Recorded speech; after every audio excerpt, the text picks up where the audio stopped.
gonna backtrack. And you should have kept my name out your mouth. Ask me though how it all turned out. When you try to use my name for clout, keep on going, give you something you could talk about.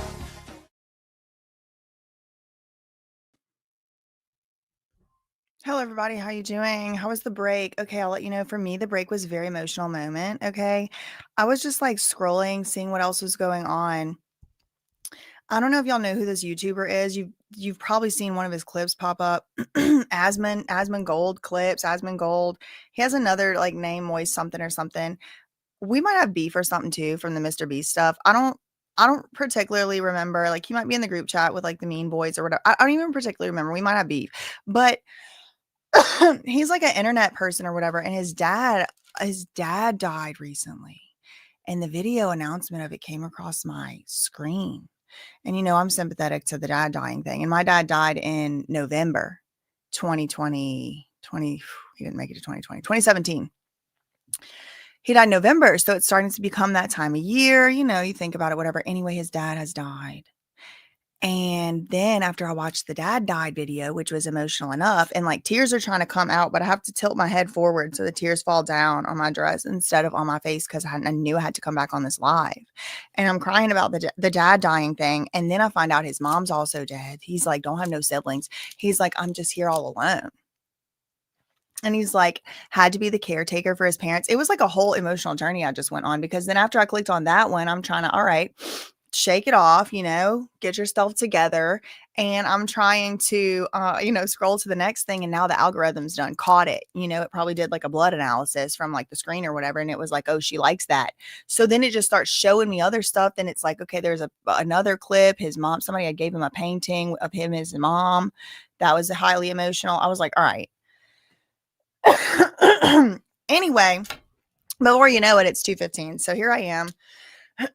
Here I am. I have my tea. When the seasons change, I'm just more allergic to things or something. I don't really know. Okay, so where we left off, it was already kind of like it was a little raw, it was a bit emotional already, because as much criticism as I have about Diddy, I do truly feel,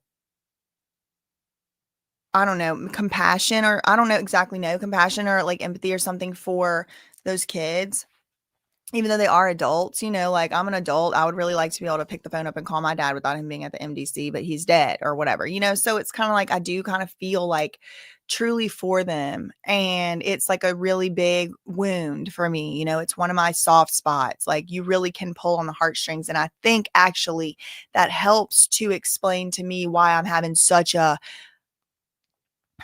aggressive reaction to like Diddy trying to like get off light or get a lenient sentence, because I feel like it's using those things that people who have a lot of empathy and people who care about others or whatever, or can have the capacity to feel feelings for others or whatever, we are going to feel bad about that. Even though we maybe would feel worse if it was like, a bunch of under 18 kids or whatever. But it's like, who else seems to be like a fair and good person who cares about family and stuff? This judge. And it's like, profiling him and then like bad faith, like arguing and using these kids and using this stuff. I feel like that's what makes me so mad about it, is like, it's actually manipulation, like bad faith manipulation, not only of a judge, but in some ways, like even more sinister, of all of us. Because the reason that Diddy is where he is because of him. Nobody else, nothing else. And the fact that like, there really is racism and there really is unfair, unjust stuff happening to people in the system for sure. Tory Lanez. It's happening in the system for sure. But like to see somebody who really obviously did the crime and got off very light, it feels like there's certain rules of engagement that you need to play by in order for it to be like, all right, yeah, take your lick, good faith, whatever, you did way more than that. You need to be happy that you might only get, fight your case or whatever. But bringing these kids up and dragging them in and like writing those letters to Mia, or excuse me, about Mia, and filing it with the court and stuff like that was just so far beyond the pale. And anyway, so that's what I'm thinking. That's what I'm feeling about it right now at the moment. And That's where I am. So let's pull up where we left off. This will be Inner City Press. That's what Venus and Serena look like now? Oh. Okay, so I'm on Inner City Press's Twitter. Okay, Brian Steele is picking up where Nicole Westmoreland left off. And what we're doing here is attempted reputation rehabilitation for Sean P. Puff Daddy Combs. This is just as much for us.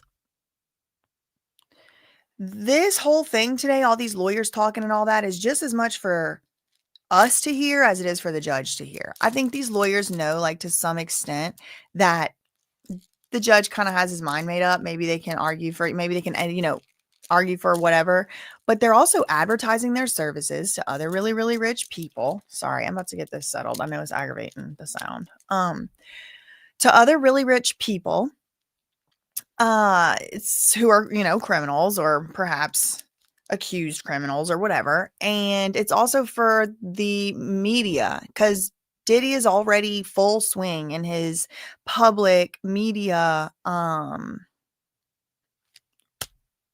his reputation rehabilitation in the media and in the public. Okay, so they're back to 11. There's about 12 minutes ago. They're back. Mr. Steele, I'm honored. I am honored, Brian Steele. I am honored. This is Young Thug's lawyer. So isn't it interesting? Like, one of the few people that spoke out in support of Diddy is the guy who represents Young Thug. Yeah, we're back. Shout out to Roz Rodriguez. I think this is too. I don't like it turned up that loud. Becoming a member. I think you were already a member. Renewing your membership. I think he's going to get 5 to 7 too. That's what I think M.4. I don't think really much they can say today is really going to make a difference. I don't think it's going to. I think the judge had a number in his mind when he walked in this morning. And I also think that the judge has an open mind. He could change his mind, but I don't think they're going to argue anything brand new here today or say anything that's going to make him change his mind of what he already thought he was going to sentence to. That doesn't mean he's not going to consider all this stuff. I think he will. Shout out to South Africa in the chats. Okay, so they're back in session. Brian Steele is a freaking clown, y'all. He said, I'm honored to practice in this majestic courthouse. I sit here with tears in my eyes and the sound of the cash register going ching-ching, ka-ching, cha-ching. I can't believe we're here, Brian Steele says. Sean has impacted America in such a positive manner. Put a 1 in the chat if that's cap, aka false. This man needs to see it. Does he need medical attention? He's got tears in his eyes. The courthouse he practices in all the time is majestic now. He's got tears in his eyes. He's thinking Diddy impacted this country in a positive way. Did he take his break watching my video on 4 times the speed or what? The jury has spoken. We have been convicted of 2 counts of the Mann Act. Diddy's father was killed when Diddy was 3. He was raised in Harlem in the 70s. It was different. His mother had 3 jobs, moved them to Mount Vernon. He goes to Howard, but he has another idea and drops out. He goes to work at a record company. He's in the studio with artists. His ear is better than everyone's, but not his talent to do anything else, notably. He works harder than anyone else, More trauma. His best friend is shot in LA in a drive-by shooting. Now we're bringing Biggie into this. I hope this closing or this statement doesn't come back to bite anybody in any future cases. More trauma. His best friend is shot in LA in a drive-by shooting. Sean is upset. He is trying to break down barriers. He has an operation and he gets addicted to the painkillers he's given. He's been high from then until 2024.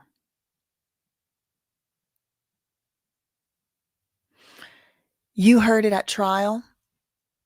He was medicated because his body was hurt. His emotion, too. Look, listen, y'all.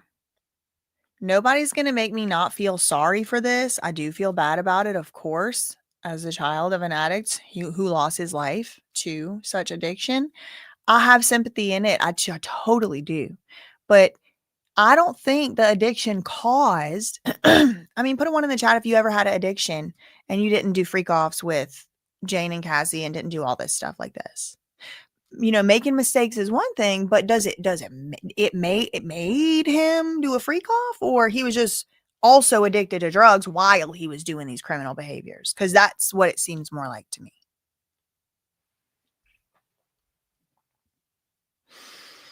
How about this sentence? On occasion, he would hit the women he loved. No big deal. I mean, he didn't say no big deal, but that's how, on occasion he would quote hit the woman he loved. It was just on occasion, Your Honor. He loved Miss Ventura. I have been with Sean more than my family since I met him. He has taken responsibility. He would have pled guilty to the Mann Act, but they wouldn't offer that. This is interesting. He would have pled guilty to the Mann Act. Well, he got convicted of the Mann Act. He said, I have been there when Sean has prayed for healing for anyone he has heard. Maybe it was hurt. It is now 12 months and 17 days in MDC. There are certain people who gain prestige if they hurt him. The guard stopped a man with a shank. He eats out of bags. Chips. So what? He eats out of bags. Chips. How else do you eat chips? You put them on a plate? I just heard a loud bang in my house. Let the record reflect. To the 2,970 people. It might have been my cat knocking something over. But be on standby. It was probably my cat knocking something over. But, you know, even I'm a little jumpy with Sean P. Diddy Puff Daddy Combs about to walk free on the streets. Anyway, it is crazy that the man tried to come at Diddy with the shank, but it sounds like the guard stopped him. So, okay. He lives with 25 people in one room. He would like to have his mansion back, Your Honor. There's a TV area, imagine. He don't have a private TV. Oh my God. A supposed bed. There are drugs there. Well, there's drugs out here too, Brian. There's drugs out here too. It's kind of like they everywhere. So I don't really know what that has to do with anything. There is violence. The water is polluted. You have to boil it. There are screams day and night. It sounds like hell. I don't want to go. I don't want to go. Chips out of a bag. He's got to eat chips out of a bag.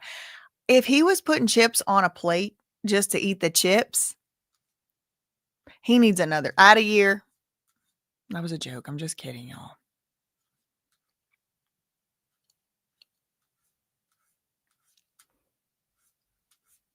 A supposed bed.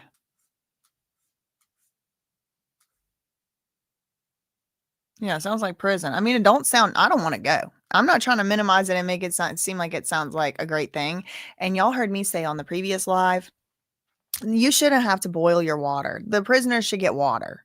Come on. I mean, my God, I think that is a little inhumane. Um,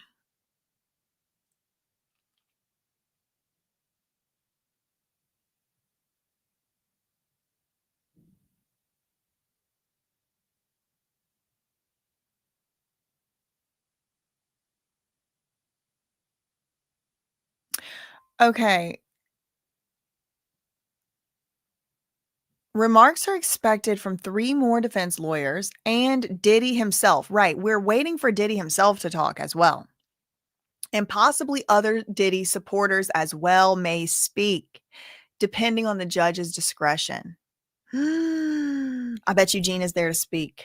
25 minutes ago, Diddy's back in his chair at the defendant table talking to one of his lawyers as spectators trickle back into the courtroom after a lunch break. As serious as a criminal sentencing hearing is, there's still an element of theater to the arguments and testimonials.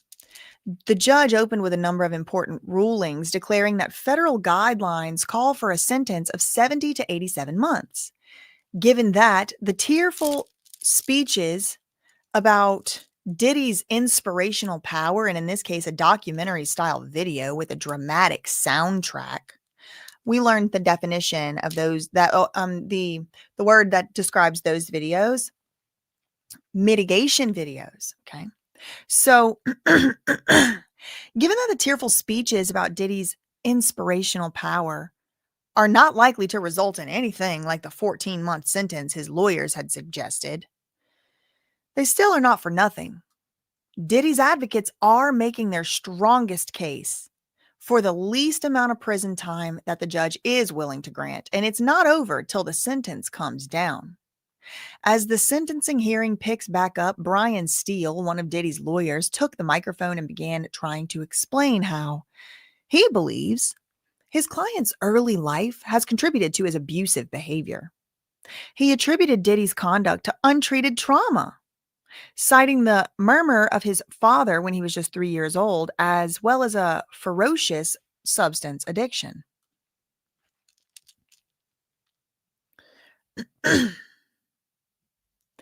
So they did give a so-called look inside the courtroom from Diddy's sentencing hearing about 50 minutes ago. More than 30 members of Diddy's family and friends are sitting in the first couple rows inside the New York federal courtroom, and apparently Robin Greenhill is one of them. Among those people are 2 women with whom Diddy shares children and 6 of his kids who earlier made statements on their dad's behalf. Diddy was emotional when his kids took the stand in his defense, but really broke down when one of his daughters, Jessie, began crying while she spoke. Throughout the sentencing hearing, Diddy has been fixing his shirt every time he gets up and sits back down. 22 minutes ago, the afternoon session is underway. Judge Subramanian took the bench and Diddy's sentencing hearing resumed following the lunch break. Just before the afternoon session began, Diddy waved at his supporters and his mom in the gallery. The defendant also made a prayer gesture and blew a kiss toward his mother. So are they all just sitting back there watching my video in the break or what? At hyper speed? He's praying now again. Defense attorney defends Diddy's untreated trauma and ferocious drug addiction. Brian Steele was the first to speak after the lunch break and took time to give a look back at Diddy's history, pointing to his, quote, untreated trauma and ferocious substance addiction that got out of hand. Brian Steele recounted stories from Diddy's childhood, including instances in which Diddy witnessed his friends passing away and claimed Diddy has been addicted to painkillers since he was first prescribed them in the year 2000, both of which have supposedly contributed to his behavior.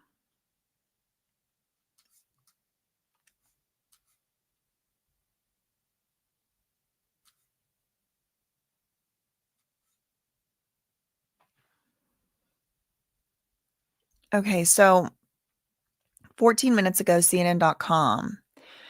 Defense addresses trauma in Diddy's life. With lunch break over, defense attorney Brian Steele is now addressing the judge. Diddy has impacted so many people in such a positive manner, and Steele is wondering how it came to this. He said, I sit here with tears in my eyes because I can't believe we're here. Please consider the following two reasons I believe we're here. Number one, untreated trauma, great trauma in Sean's life. Number two, a ferocious substance addiction that got out of hand. Diddy's father was killed when he was 3, said the lawyer, and Diddy has no memory of his father. I can't imagine. A few years later, his uncle, or his mother's brother, O to the D on substances, an addiction that later in life would also haunt Diddy. The lawyer said Diddy's mom worked 3 jobs to raise money and move the family to Mount Vernon. Diddy's family was one of the only African American families in the area. So for the first time, Diddy encountered racism. It's all really sad. Truly, it's all really sad. I'm not even going to be like, oh, that's who cares? I care. It is sad. What does it have to do with anything? Surely they're not trying to argue that this somehow excuses his behaviors or his crimes. So why are we here talking about this?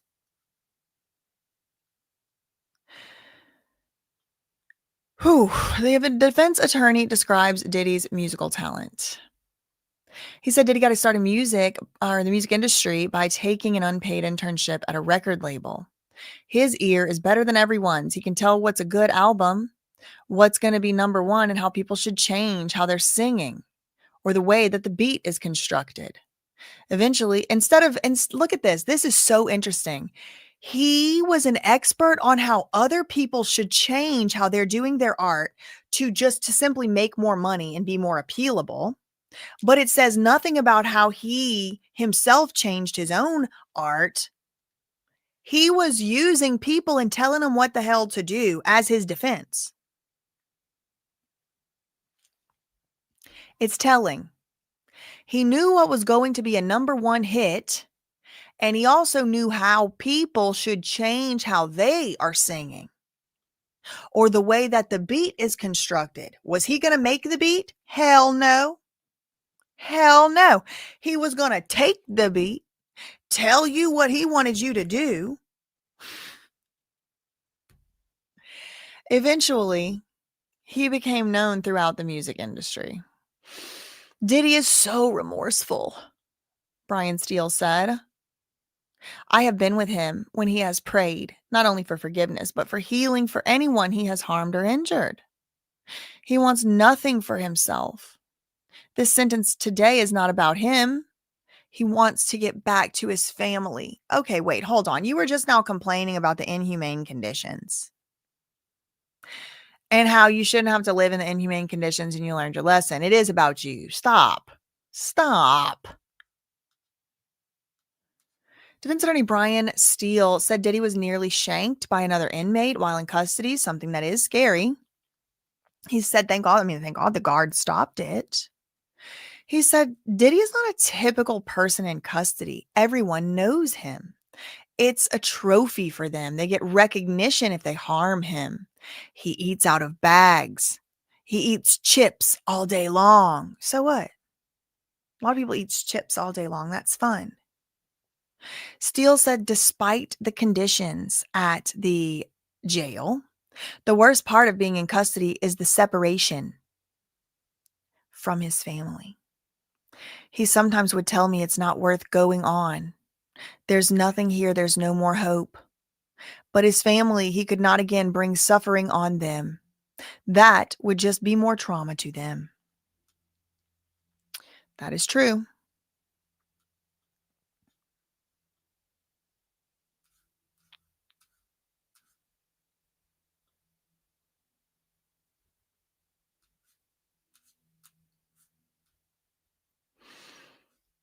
Some in the media who have written that Sean is an outcast, a leper.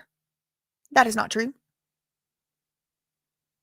He has done things I would only dream of doing. There is a man released to his home, Charles Scruggs. He can speak. He is on the phone now.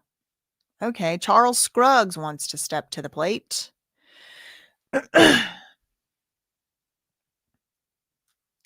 He said, October 6th is not a speaking engagement, Your Honor. It is that people realize he is different. He can speak about drugs, about putting your hands on a woman. He can change people's lives. It is not a speaking engagement, Your Honor. Brian Steele says, it is a healing. This is the man who said thug means truly humble under God. Okay, it's the same man.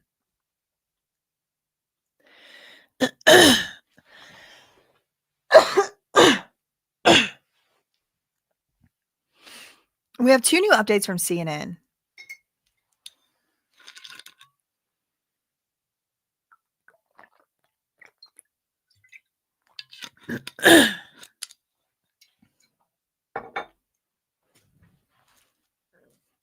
I do think if Diddy's kids were younger, like if he had like a house full of kids, I do think the judge would maybe take it more into consideration, like, because like the harm to like society is worse. The longer like 6 young little kids go without their father because he's in jail. I don't know that like these adult kids is going to make the judge change like the amount. I think it will just stronger solidify like whatever the judge had already probably had in mind. 2 minutes ago, Brian Steele said, I don't know who would trade places with Diddy. Diddy's businesses are gone, and so is his money, but his accountant is reportedly in the front 2 pews of the courtroom this morning. Reportedly. Diddy is fighting hundreds of lawsuits, most of which are frivolous, Brian Steele said. But Diddy still has to pay attorneys to fight the lawsuits. He doesn't care about the money. He wants to go home to his family. But see, they're already starting to build a little bit of a narrative of like, oh, Diddy needs the money. That's why he's about to start releasing albums and doing everything. That's why he needs it. He needs the money because he's got to pay lawyers. So it's not that he cares about being famous. He just needs the money. Okay. I'm waiting for it. That's my prediction. I don't know who among us would trade places with Sean Combs. I wouldn't, for sure. I do not want to spend one moment inside that demented mind. Okay. Diddy has punished himself more than anyone will ever be able to punish him. Diddy is a great man. Some of the media have called him a disgrace, an outcast, like a leper. Those people are wrong. I know him personally. He's a great man who is being sentenced, but he still has done great things that I would dream of doing. He has punished himself more than anyone will ever be able to punish him.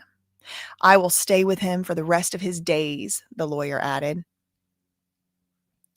He said Diddy's loved ones also. I guess we can look forward to Brian Steele representing Diddy in some of these cases coming up. He is a clown. Brian Steele said Diddy loved ones all say off the drugs, he's a different person. The drugs affected his thinking. Yeah, whenever all your phone calls are being recorded, you're a different person, turns out.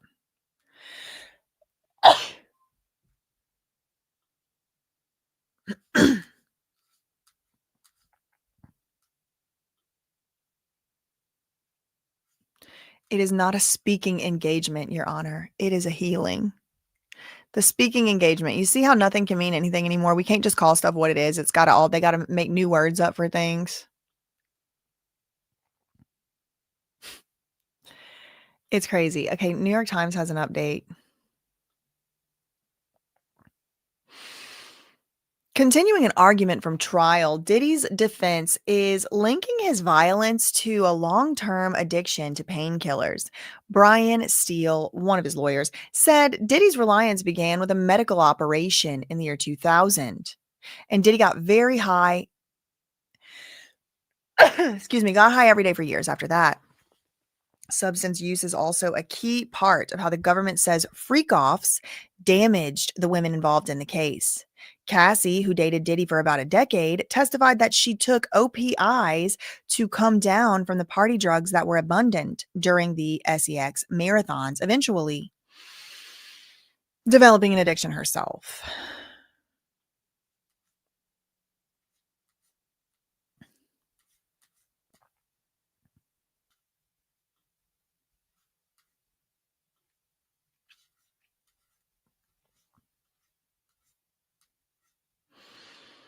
This was a voluntary sexual encounter, Brian Steele says, consented to by adults. I agree with Alexandra Gremlin Shapiro. This is issue preclusion. He has been acquitted on this. You should not be able to sentence him to a single moment. It's double jeopardy and a due process violation. Just if you even sentence him to 1 second. Brian Steele has gall. I would like to see him. I would like to see Brian Steele representing a client versus Alexander Spiro. Alex Spiro versus Brian Steele. Oh my God. Can you imagine the shenanigans?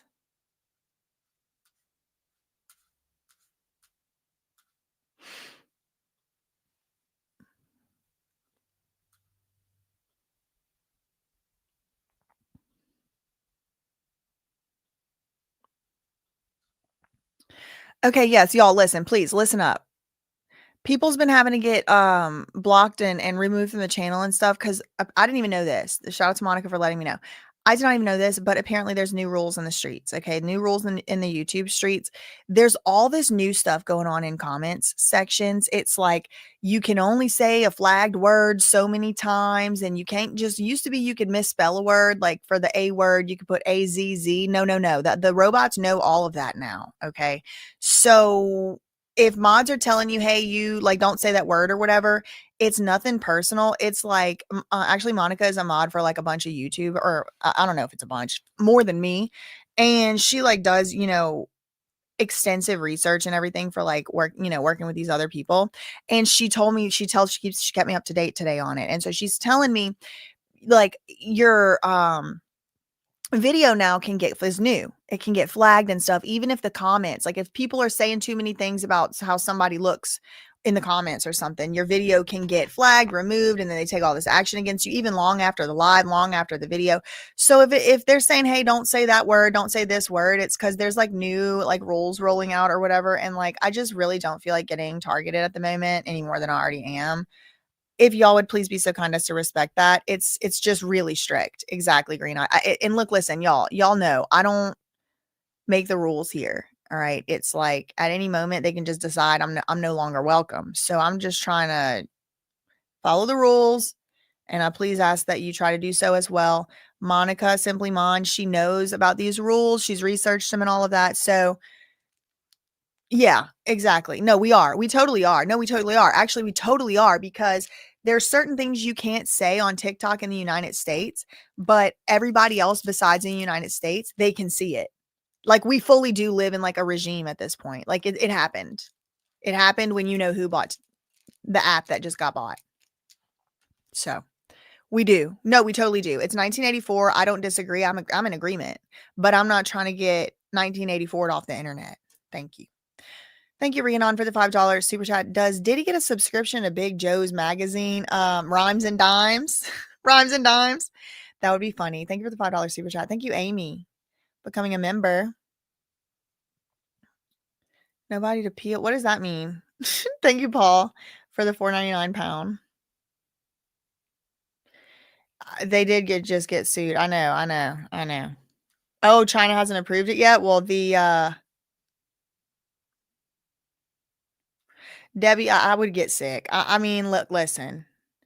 I don't know if I could ever try to go back to that courtroom again after how the federal marshals just refused to protect me and my safety. Like literally refused to do their job. It's like we're totally there. We're there. Yep. No, there's no freedom of speech is gone. And it's like, honestly, we have the most freedom of speech of the whole world in the United States. That's the crazy thing. And we don't have barely any. Like, you can't even misspell the word ass anymore. Please. Oh, they had their, oh, really? Because why? They didn't want to eat the skin of the grape? I kind of like that part. It's like little candy. That's what makes it like a candy. It was so crazy. It was so crazy. And then they teamed up with this other lady who then started accusing me of doing drugs. I had to take a whole, I don't know if y'all are just back around. I had to take a hair follicle test to show I wasn't on cocaine because this deranged lunatic, bless her heart, was saying with her full chest I was doing, you know what, on from a makeup brush. So the hair follicle results came back and determined that was a lie. And she was like, God told me. God told me. I was sitting in my living room and God told me BJ was doing drugs off of the brush. Well, God didn't tell the hair follicles.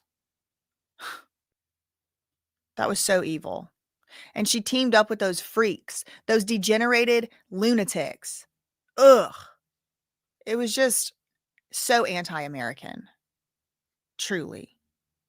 Can't even go to a freaking federal courthouse and have a marshal protect you. I don't blame Mia. That was the first thing I thought. I do not blame her. I cannot imagine walking into that room as her. After that letter? No, hell no. Hell no. We ask, Brian Steele goes on, to be able to have a 14-month sentence. He has taken full accountability, Your Honor. Just let him walk. Come on, please. He isn't using drugs. He's not using drug addiction as a crutch. He's saying he wants to repair. He will never be a danger, Your Honor. He is a civil rights leader. Oh my God. Because he did the propaganda push, vote to die, vote or die, whatever. He is a civil rights leader, everybody. Sean P. Diddy Puff Daddy Combs, the civil rights activist leader. He's like, yeah, that's him. So far, the defense has focused on Diddy as someone who is remorseful, and he has been transformed by living in federal jail for more than a year. Now, Brian Steele is returning to the defense main argument at trial. Freak-offs were were voluntary sexual encounters between consenting adults. The jury did not find that those encounters were coerced, but the judge did. The judge found coercion this morning, remember the first video? Mr. Steele said society is better off if the verdict is recognized, and I agree. Society is better off if Diddy serves some time in jail. That's the verdict being recognized. So I agree, actually. In Diddy's best case scenario, okay, let's listen to their fantasy. Let's listen to the fantasy land. Best case scenario for Diddy. All right, let's hear it. He would return to Miami, where he has a home near his 84-year-old mother. He would focus on his family, undergo counseling, and speak to others about the realities of being incarcerated. He would be racking up speaking fees. He said Diddy needs to be repaired rather than warehoused. Okay. Another update from CNN. Defense addresses Diddy's event scheduled for next week. Brian Steele has addressed a speaking engagement that a prosecutor had said Diddy arranged to do in Miami next week. The October 6th event, Steele said, is not a speaking engagement, but rather a healing for Diddy as well as the community. Defense attorney Xavier Donaldson will discuss it further when he addresses the court later today. Earlier in court today, the prosecutor brought up the event booking. Scheduling it before the sentence was handed down, she said, was the height of hubris. Defense pushes back on reports, finding that Diddy coerced Cassie into freak-offs. Brian Steele pushed back on the pre-sentencing report, finding that Diddy coerced Cassie into freak-offs. The pre-sentencing report, even the probation office said there was coercion. Oh. The defense team maintains that freak-offs were consensual sexual acts that Cassie willingly participated in. The defense attorney read some excerpts from Cassie's testimony when she said she wanted to make Diddy happy. Diddy plans to move to Miami to be close to his mother if he's released, the defense says. If Diddy is released, he plans to move back to Miami to be close to his mother. Diddy would then be, quote, used by the community in a positive way. He is in the unique position that if this honorable court believes that it is something that goes into his special conditions of release, he could be forced by law, which I don't like. I don't think that there should be a special condition of release where you go and talk about yourself or anything. Remember when they were saying like, as a condition of release, you go to AA. That's one thing they'll say a lot. You have to go to weekly meetings, twice a week, 3 times a week meetings, whatever. You can do these special conditions. What if one of the special conditions is he does speaking for these organizations? Yeah. Instead of being in jail, he could do speeches. See? He could talk about what it's like to be incarcerated and be on drugs. Like we need Diddy to be out of jail for somebody to talk about what it's like to be incarcerated and being on drugs. I think we probably got 150 people in this chat could talk about at least one of those two. Maybe 1,000. Maybe 4,000. We got to let Diddy specifically out of jail because only Diddy is the one who needs to be out here talking openly about what it's like to be incarcerated and being on drugs and losing a global business. We got to get Diddy out. We need Diddy to get out of jail to talk about harming the people you love. Look, that's what he said. He's in a unique position.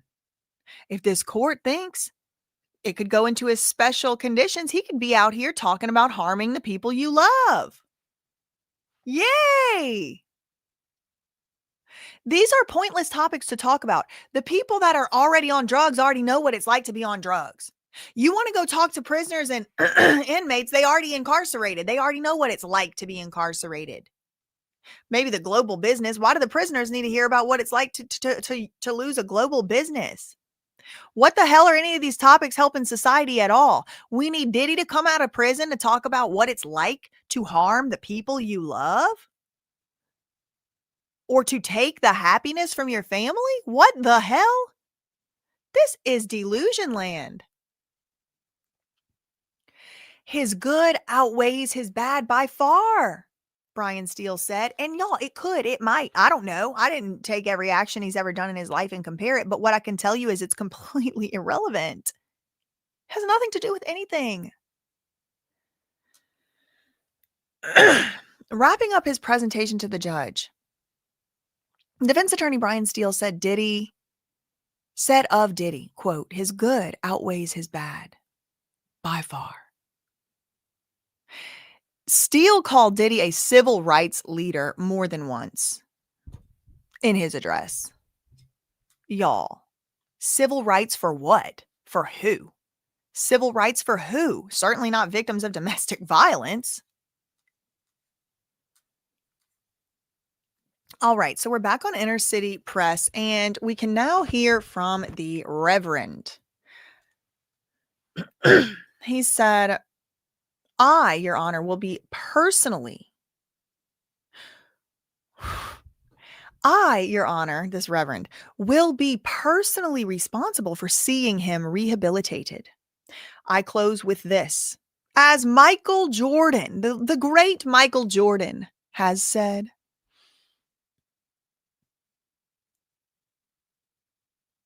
these sneakers are just sneakers. But when my son put them on, Sean needs an opportunity. I think we might have gotten a little abridged version. I don't know what Michael Jordan said about his son's sneakers.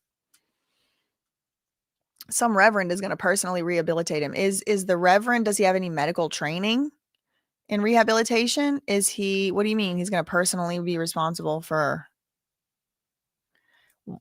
rehabilitating him? What does that mean? He's gonna be doing a little MK Ultra, a little lobotomizing. Oh my god, y'all, there is a good new show. It is so good. I'm almost done with it, and I've watched almost all of it. And no, I finished it yesterday. I'm done with it in 2 days. It's so good. It's on Netflix. It's called Wayward, and it's about these like teen homes and a teen home, and it's like, I swear it has to be based on the Hyde School. It has to be based on the Hyde School. Put a 1 in the chat if you were here for the whole Cher, Elijah Blue Allman and all of that, story and all of that. The Hyde School where she shipped him off to, and then she wrote the foreword in the back of the book and all of that. I think that this is based on the Hyde School, but y'all, they literally are reprogramming the kids at the school to be CIA spies. They're doing this psycho. I'm not going to tell you. I'm not going to tell you. I'm not going to tell you. Go watch the show. Go watch the show because y'all gonna like it. Okay.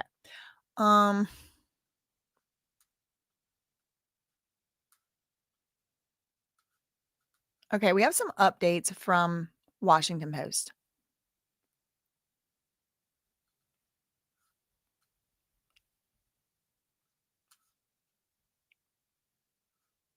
Okay. So I went back to 31 minutes ago in the Washington Post.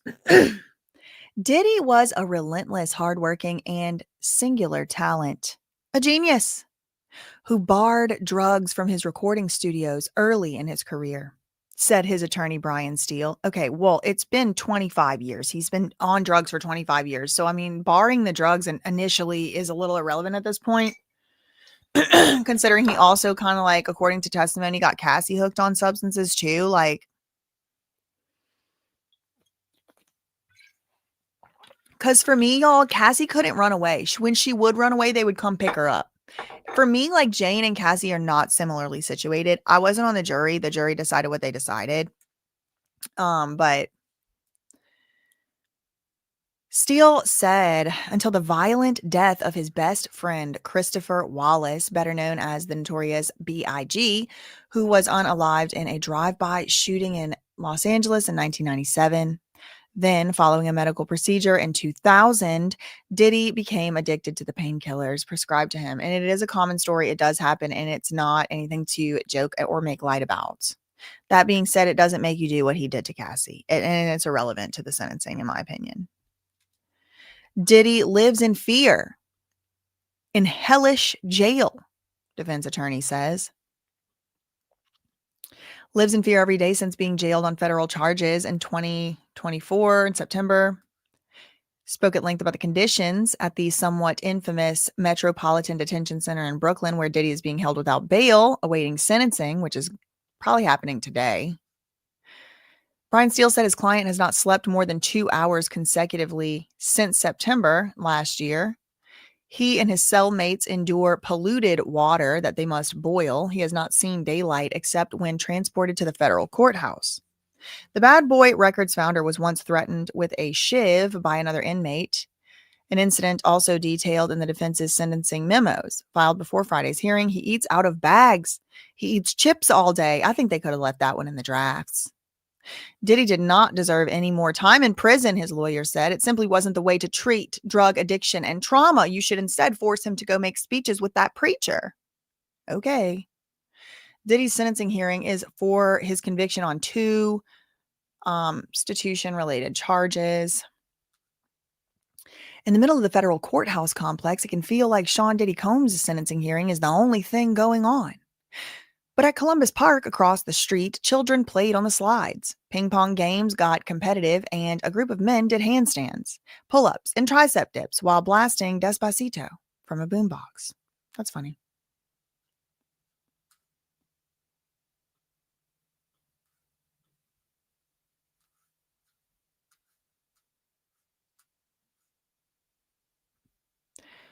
Okay, the Reverend is still speaking. You have been very honorable in this court. Okay, then Brian Steele introduces that the next person to come up is going to be Xavier Donaldson. It's been a long day, Xavier Donaldson says. But I think it's been worth it, Your Honor. I just want to make the record clear that Mr. Combs is not a pimp. Yeah, but he's not quite exactly a John either. It does appear like he's trying to rely on both sides of the argument. Like on the one hand, he's like, "Well, I didn't engage in any sexual conduct," but he's also trying to. So if he didn't engage in any sexual conduct with them, then he wouldn't be a John, right? Because I was wondering why. I was wondering why that looks like that. Okay, because he a Jimp. Tara, we have a new category. You know what? Isn't it funny how those just really just weren't even pursued? Those erased serial numbers should have been 5 years off the rip. Yeah, exactly. I hope they did. Green Eyes said, I hope they ain't brought the choir. I hope they did. I bet you it would be nice to have a little bit of a moment of something pretty and beautiful sounding. Passing the collection plate. Right. Right.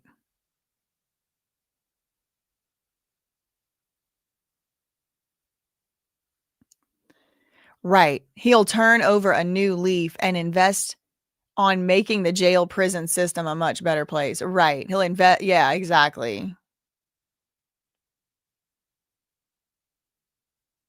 Kate Ashley, seriously, this is all standard fare. Half of this sounds like public school in Louisiana in 2005. I mean, really, is it that serious? I mean, eating chips all day. Somebody somebody put a knife on my leg at the fruit stand in high school. Yes, they did. It touched the blade part touched my leg. Put it there and just looked at me like, what are you going to do? Okay. So, I mean, I wish there would have been a Bureau of Prison Guard around at the Po Folks fruit stand. It's literally called Po Folks. P-O with an apostrophe, and it's a hand painted sign, and someone put a knife on my leg. Okay, this sounds like Louisiana Public High School. Really, get over it. You eating chips out the bag all day? Yeah.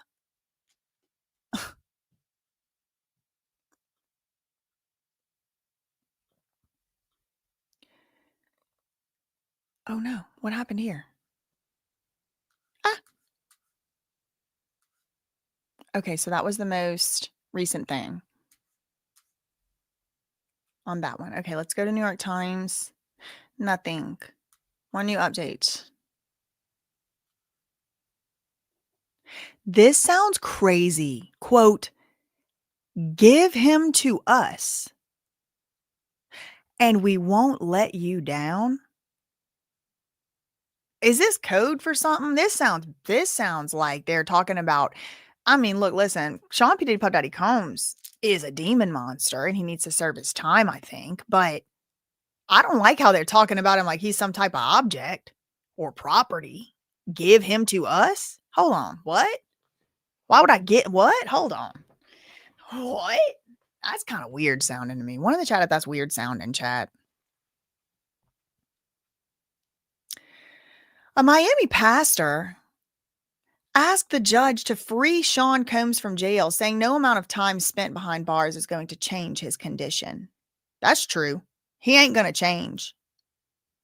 As Michael Jordan said, these sneakers are just sneakers. But when Sean does things, he turns them into opportunities. Okay, so Michael Jordan, they're using Michael Jordan's sneaker endorsement of Diddy. Jesus Christ. Diddy needs an opportunity. I am asking you to give him to us and we won't let you down. I don't like the way they're saying that. Y'all think that's weird? Give him to us? People are saying it's weird. Give him to us? That's weird.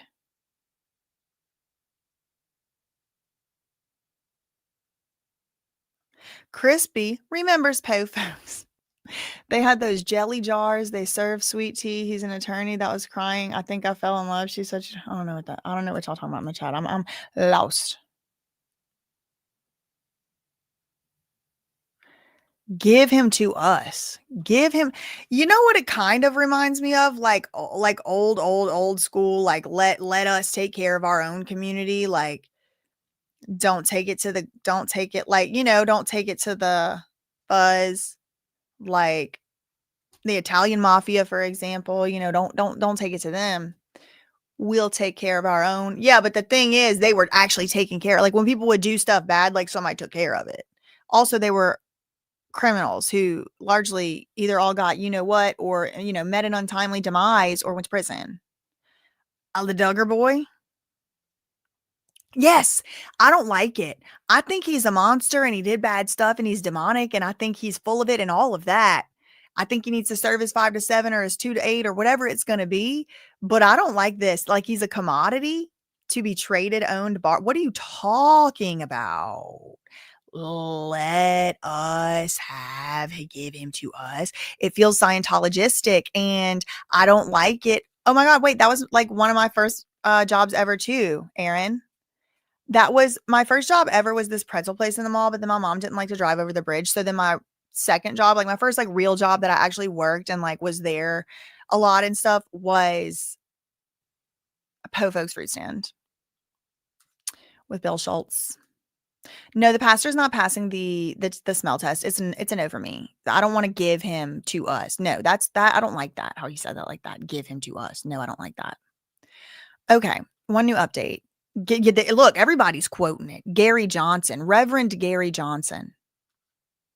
He has spoken in court on behalf of Diddy. He has seen members of the community supporting Diddy. Yeah, were they getting $20 an hour to wear the shirt or what? If you free him, free his body from his incarceration and allow him to have probation, we will help free his mind. Well, this sounds weird. Like they're going to turn him over to some MK cult. This is weird. I don't like it. No, I don't like it. If you give him the it's giving like what they did to Amanda, right? Like give her the opportunity to be released. She was said to be released to this place and we'll use our aura on it. Like it's kind of that. Like, what do you wait? Hold on. I don't think when Diddy gets out of jail, there should be anything tied up with him in an organization. He has to do speeches. What if no, that actually seems unconstitutional. And I'm talking about looking out for Diddy's rights. Like, what if something happens where he is being abused by these people or something, and it's part of his release? He's not going to want to go back to jail, so he's just going to keep it to himself. This isn't a good system to set up. No. This random man nobody's ever freaking heard of or from is going to be personally responsible for rehabilitating him. I don't like this. Who is this freaking guy? Wee woo. Mark the spot. I don't like it. No, I rebuke actually. No, I rebuke this reverend. Nope, not in my house. Nope. I'm asking you to give him to us and we won't let you down. I will be personally responsible for this is what Lima said about Amanda. I'll be personally responsible for rehabilitating. Does he have a government funded program of VR? That's what I want to know.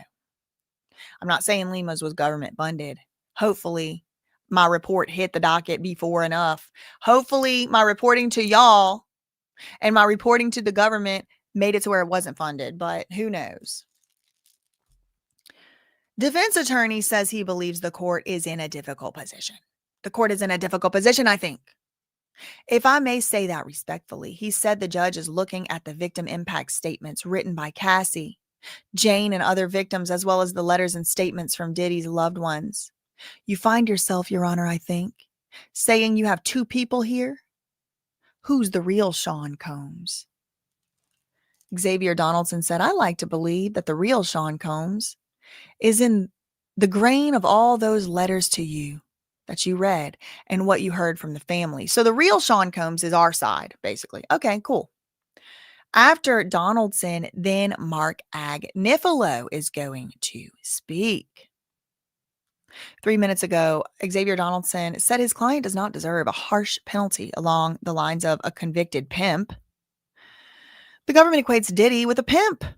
I want to be clear that Diddy is not a pimp. Donaldson told the court a pimp is in the business of subjugating women. Therefore, he should not and cannot be considered a pimp. Oh my God. The reasoning is because he doesn't subjugate women whenever the judge ruled earlier that he did coerce. Oh my God. Y'all, they don't even know. They hurt their own client as much as help him, I swear.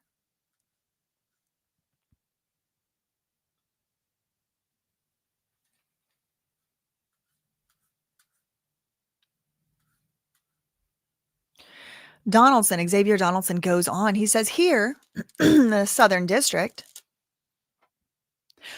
we've had United States senators prosecuted here.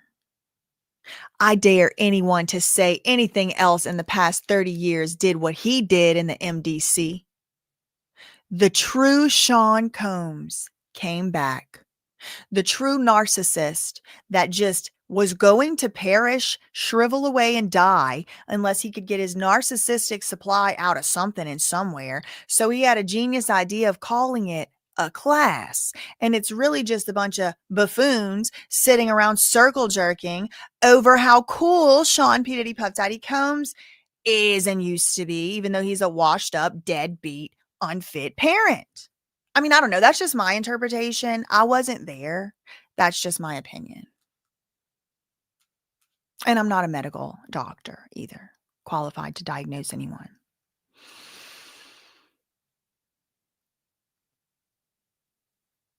Xavier Donaldson goes on.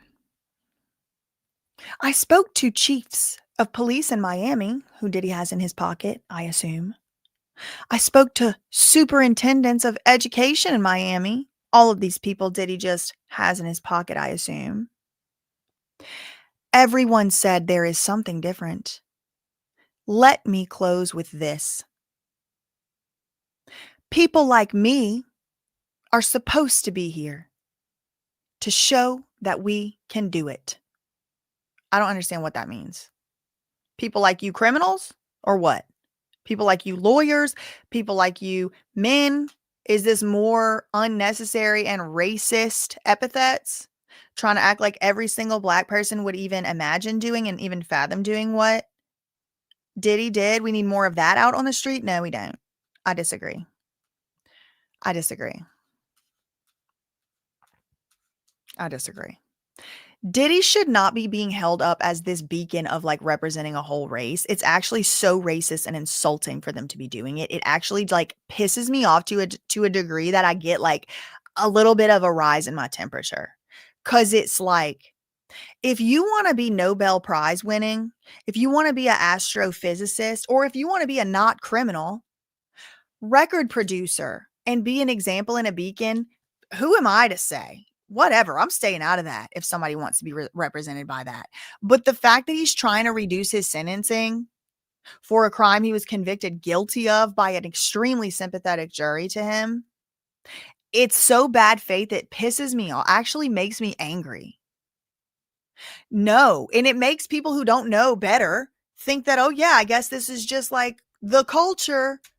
Xavier Donaldson and Diddy must be exactly the same. What? I don't like it. It's so bad faith. Xavier Donaldson, we have a speaker ready to say that these are not speaking engagements. It doesn't matter if they're speaking engagements. If he's speaking, it's a speaking engagement. They are so exhausting. Can the director, the executive director of Reentry One, wait, is this why Robin Green?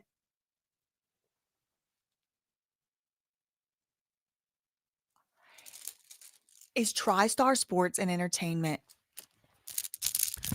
Is that why Robin is here? Because they're trying to put him into some bridges to recovery, into some get him back in the racket, but as a patient. Not that I know if it's a racket or not, girl. Innocent until proven guilty. But was he getting too big for his britches and this was Lou Taylor's plan the whole time? Is this just, am I schizophrenic or is anyone else having these thoughts? Why is Robin freaking Greenhill here?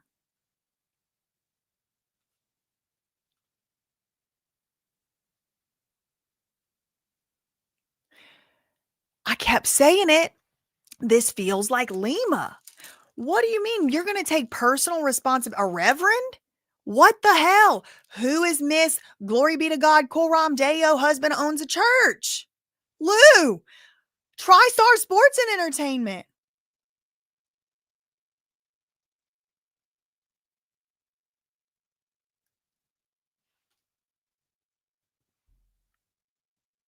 Is she going to put him in a guardianship? Woo! Can you imagine as a condition of release, a guardianship? I would glitch. I would have a stroke. My heart would cease pumping for a second. Oh my God. I don't know any of this, y'all. Maybe Robin is just besties with Diddy. I don't know. I have no idea. All right. But when I read this right here, can this guy talk the executive director of Reentry-1 or Re-Entry-1? Immediately, I thought of Exodus Recovery Centers. That's where Kurt Cobain had run from. I don't know why I thought of it. All this stuff is coming up like all at once because I've been watching that Wayward show. It's about like a home that locks the kids up, these wayward kids. And it's like, it's just a reprogramming. There's different ways to reprogram people. And the people at the top know this. You can do it with lobotomies. You can do it with drugs. You can do it with torture. You can do it with extreme sexual abuse. There's a lot of ways to do it. A lot of people have studied it in Hollywood and the medical fields and elsewhere. There's like dissertations, there's PhDs. And one way is this kind of like rehab thing where they're like, it's kind of like basically like jail, except they can shoot you in the butt with a booty shot and give you tranquilizers every now and again and nobody can say nothing. But like there's ways to reprogram. And I mean it in a medical sense, like lobotomizing people, it like makes you, it clears the slate. And this freaking pastor in here, this reverend saying, give him to us, give him to us. I think Diddy's safer in the MDC. They got me worried about Diddy's safety all of a sudden. Somebody make sure you're looking out for whoever is trying to own Diddy by having him given to them by a judge. That is the most egregious thing. Can you even believe that we just sat here and read that a reverend doctor just asked a sitting federal judge in open court to give him the body of Diddy, give him to us, as if the judge is able to give him to someone. I don't like it. Cause y'all can call it karma. I mean, it is karma is whether I like it or not. So I'm not even trying to say it's not. Everything's karma at some point, but the Florida freaking show. Oh my God, I'm going to cry. Not me being, no, I said it. I ain't getting into free Diddy. Nope. That's y'all. I ain't getting into free Diddy. Nope. That's y'all. I ain't getting into it, but I can acknowledge that this is frightening. I can acknowledge it. Wow. The Florida freaking shuffle.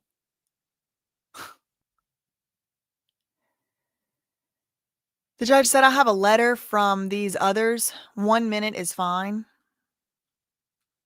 I just got so many galaxy brain thoughts. I'm going to be thinking thoughts, spinning, reeling thoughts. This is a whole plot twist. I can't even. And when I saw Re-Entry-1, a lightning flash image of Robin sitting in there with her greasy hair. I'm like, Robin, Re-Entry-1, there's something here. And is Diddy going to be getting paid by Re-Entry-1 for the appearances? And then that goes straight back into TriStar's books or something? I don't know. Hope the feds are following very closely. I hope they are following very closely. My name is Giovanni Saras. From Re-Entry-1, we serve a couple hundred people per year.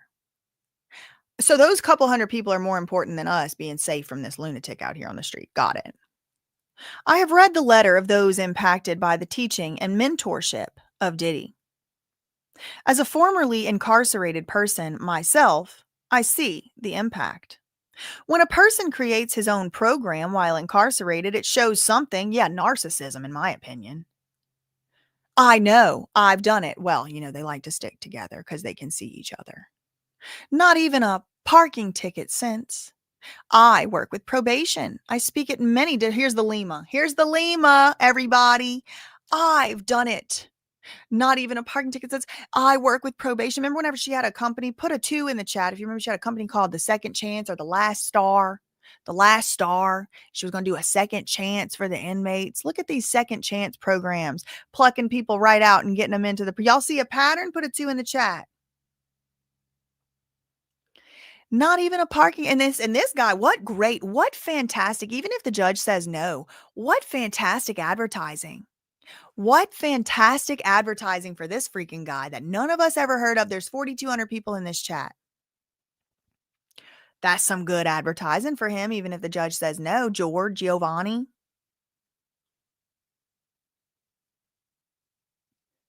Where were you during the trial? He had no witnesses. Good freaking question. I'm telling y'all, Diddy's on his own. Diddy's on his own for free Diddy. Okay. But they about to get his ass. Oh my God. I can tell you what, he better hope he stays in the MDC, because what's going to come down on him after? They're trying to put him in the Florida shuffle. You don't get out of that. At least when you get your 5 to 7, there's an end date.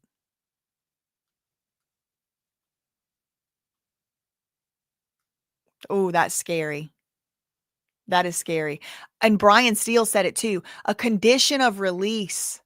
A condition of his release could be doing speeches for Reentry One, who serve a couple hundred clients each year. Those couple hundred clients, who are they? Who are they? A couple hundred each year? And Diddy's going to instruct? Mm.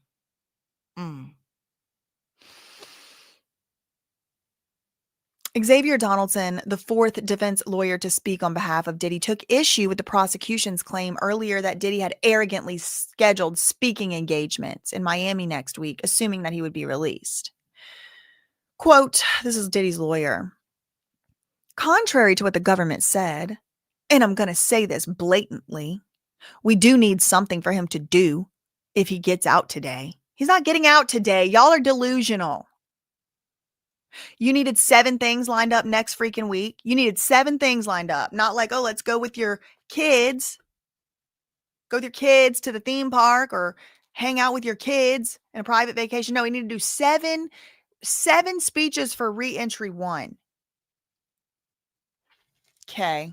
And Robin is apparently, allegedly, according to Andy told me, somebody told him, third-hand, fourth-hand information, she's in the court today. Okay. Got it. Contrary to what the government says, he needed something to do if he got out, not hang out with his kids. No, go talk to a couple hundred clients for 7 times. These aren't speaking engagements. They're teaching engagements. Will he be speaking? Is Diddy going to speak, or is he going to teach he's going to pantomime? For the incarcerated in South Florida, he'll probably start rehabs too and start making money off of that too. Donaldson said prosecutors mischaracterized Diddy's post-release plans. This is just getting more and more sinister. I am so glad that I am almost done with the Diddy saga, because this is just scary for him. Wow. Y'all need to go watch that movie. I Care a Lot. I almost wonder, was he getting too big for his britches? Because him and Lou Taylor came up at the same time. They met at Uptown. Lou Taylor was introduced to Diddy before Diddy had Bad Boy. Was he getting a little too big for his britches? A little too hard to work with, and she needed a little bit of a power shift? I don't know. I hope the feds are investigating them. Defense explains Diddy's speaking engagements. Prosecutors mischaracterized Diddy's post-release plans in Miami. They presumptuously called it speaking engagements. Instead, no. These are not presumptuous speaking engagements. These are presumptuous community enriching teaching opportunities. You see, they call anything. Prostitution ain't prostitution.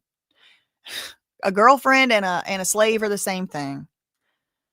Contrary to what the government said, we do need something for him to do if he gets out today. He would answer the question with teaching engagements to help people who have been convicted to crimes to be ready. These are teaching engagements we contacted them about if the court let him out today. And interesting, importantly, y'all, today would not be 14 months. So they're arguing 14 months, which is a preposterously low amount. And they're saying also let him out today. It hasn't even been. He has 12, 15 more days before it's 14 months. Whoo, they're getting some really good advertisement. Wow, they are getting some great advertisement today. I wonder how Robin Greenhill and Lou Taylor are connected to this place, if they are at all. Head of nonprofit that helps felons re-enter society describes Diddy's impact on other inmates. Giovanni Saras of Reentry One is now addressing the courts. And look how it's like a racket too, like a not a racket, but a MLM, right? Giovanni himself is a formerly incarcerated person. And look, it is hard to get a job as a formerly incarcerated person. But one of the risks of that is that formerly incarcerated person goes to get a job. Sometimes people will say no. Sometimes they'll say yes with contingencies. Sometimes you can't get a job. So you have to still resort back to a life where you're doing like, unlawful things because you just can't get a job. Like people don't want to hire you, whatever. So you have Giovanni, who himself is basically just doing exactly what he's saying Diddy would be doing, right? I'm a formerly incarcerated person and I help these other individuals who do what? I don't exactly know. And then he wants Diddy to come and be an instructor for what? For what exactly is the help?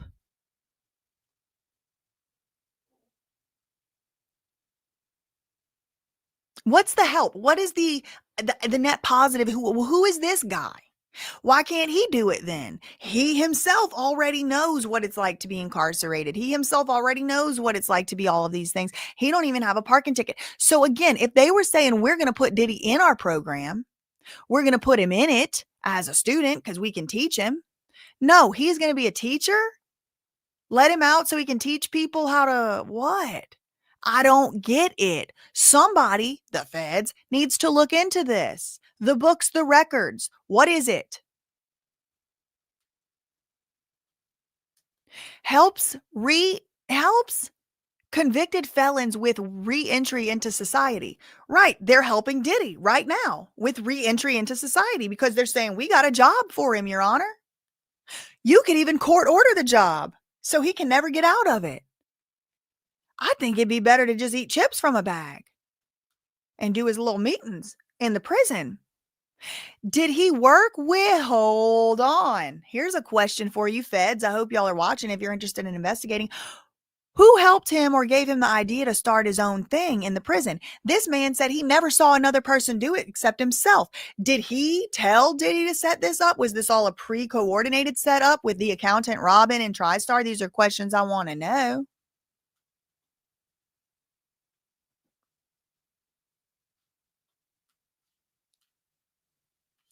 How can he teach somebody else how to re-enter society when he ain't even re-entered yet? He's already got a job lined up to talk about help prisoners, inmates, formerly incarcerated people re-enter society, but he ain't even re-entered yet. What? Doesn't seem like he's particularly qualified for this job. This is nuts.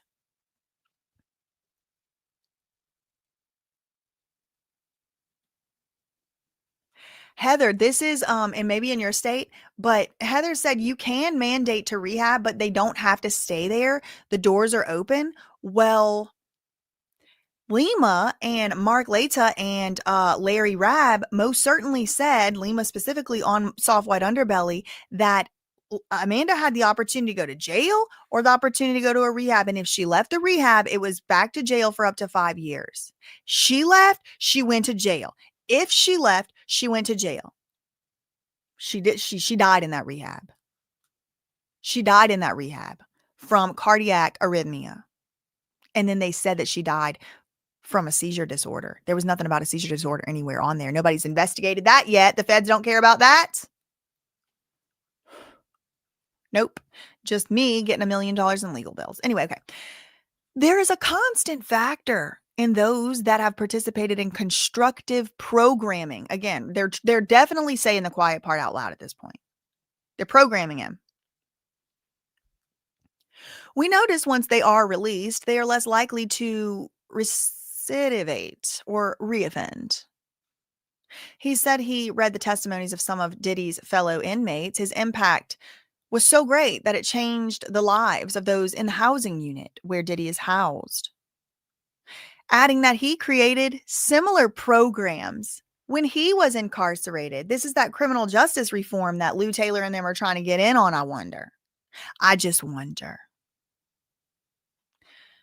Does Jay-Z, does United Justice Coalition have anything to do with this guy? I need to know. He said Diddy's willingness to help others in detention, despite his own ongoing legal struggles, demonstrated reform and rehabilitation. No, to me, it demonstrates narcissism who needs his narcissistic supply, in my opinion. I don't trust this guy far as I could throw him. I won't be sending nobody over in his direction. Nope. Thank God he's done. Ooh, I rebuke. I gotta clear the air after that freak. I don't like it.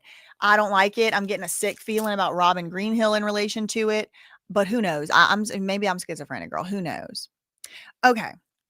We're eager to work with Diddy in the same way. We have established engagements in communities in need.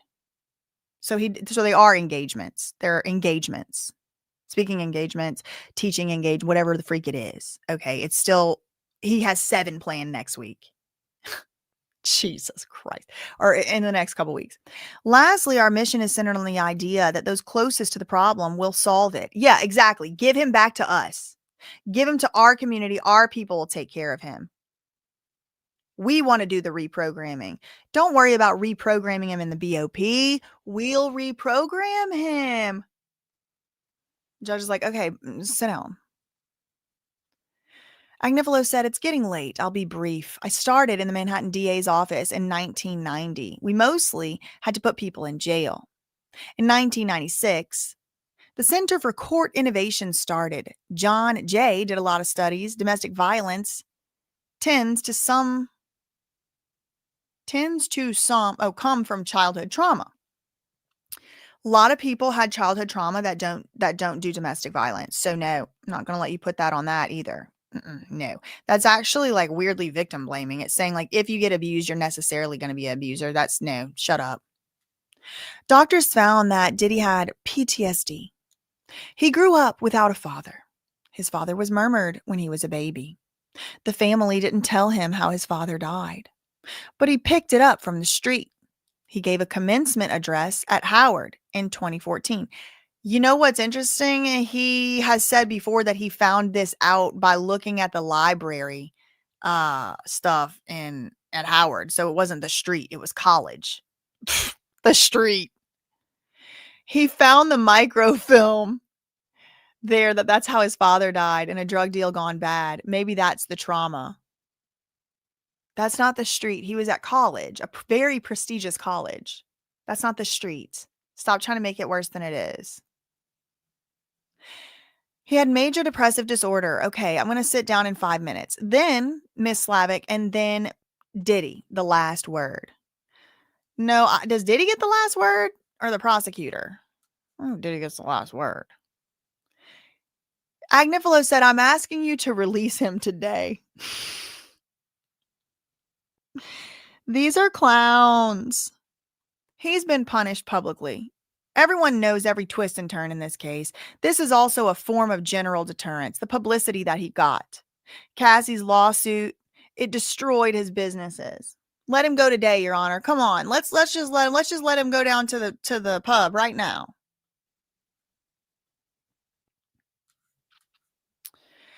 Three minutes ago, CNN.com, doctors have diagnosed Diddy with PTSD. Mark Agnifilo says this while exploring Diddy's past. He's leading off with his team's main ask, that Diddy be sentenced to time served. We're asking for a lot. We're asking for a 14-month sentence. Agnifilo, like one of his colleagues previously did today, raised the issue of what the defense says is Diddy's traumatic past. Domestic violence tends to come from childhood trauma, Your Honor. It's very clear that Diddy has genuine psychological challenges. I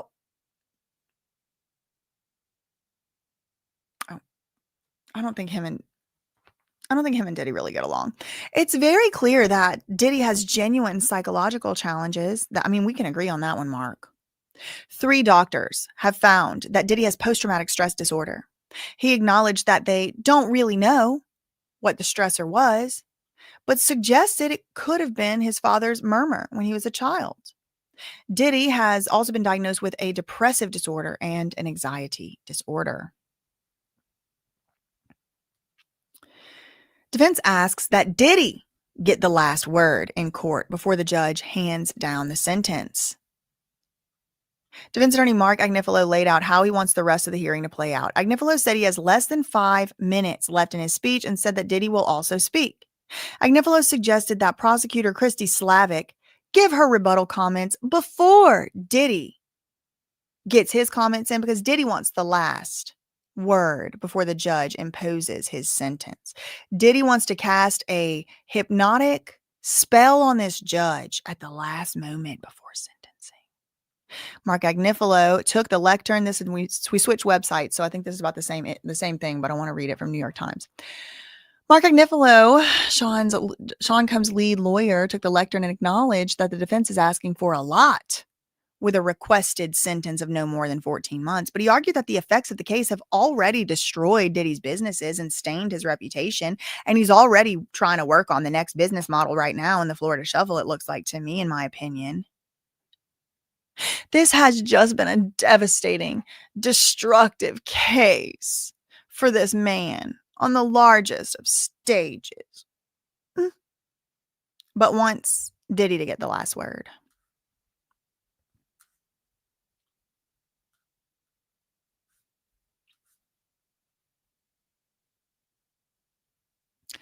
Okay, 4 minutes ago, Diddy's attorney, Mark Agnifilo, acknowledged that it was a lot to ask the court for a 14-month sentence, well short of the 70 to 87-month guidance given in a probation office report, let alone the 11-plus year sentence prosecutors want.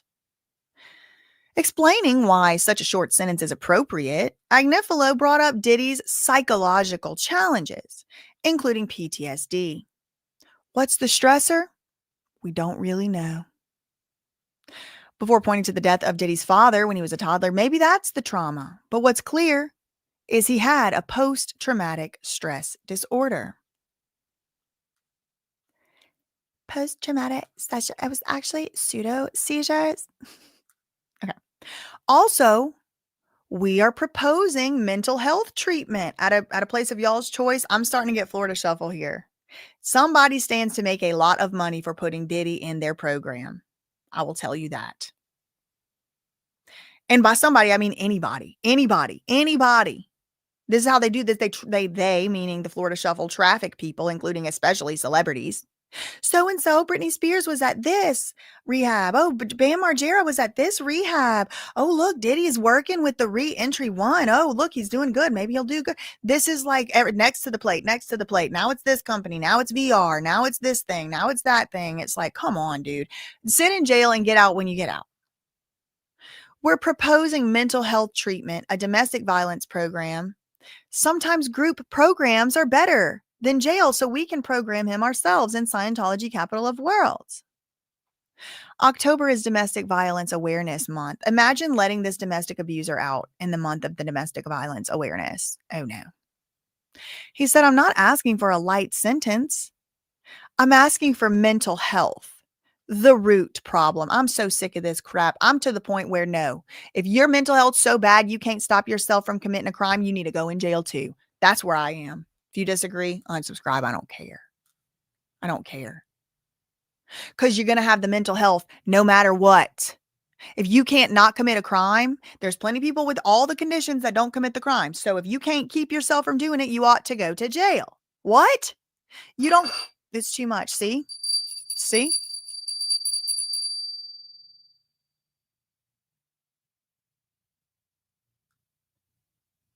So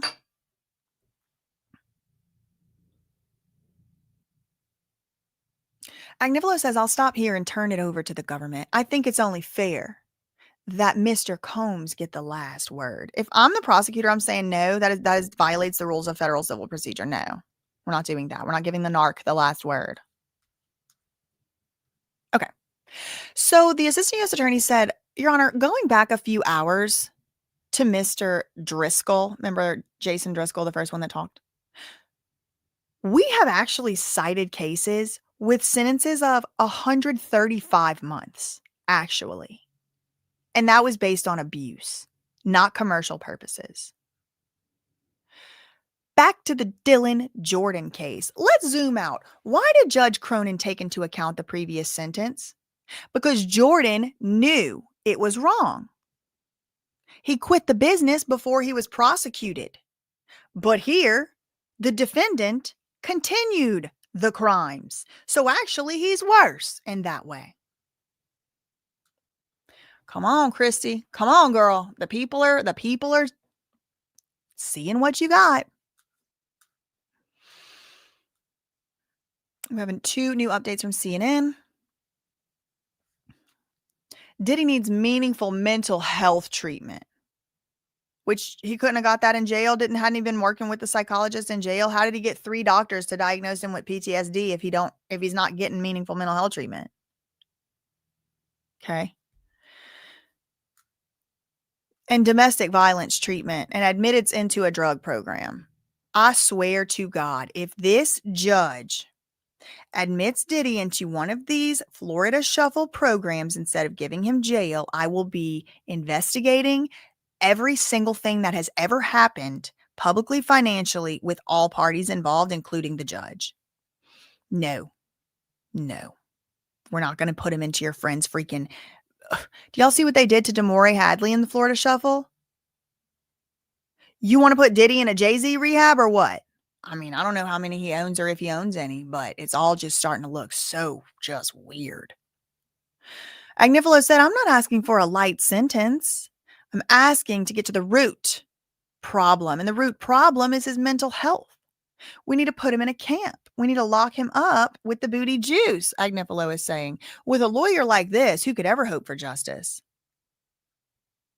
Prosecution is giving its rebuttal, and Diddy will speak afterward. Defense attorney Mark Agnifilo has finished speaking, and prosecutor Christy Slavic is giving her rebuttal now. Diddy will address the court next. We have 2 new updates from New York Times.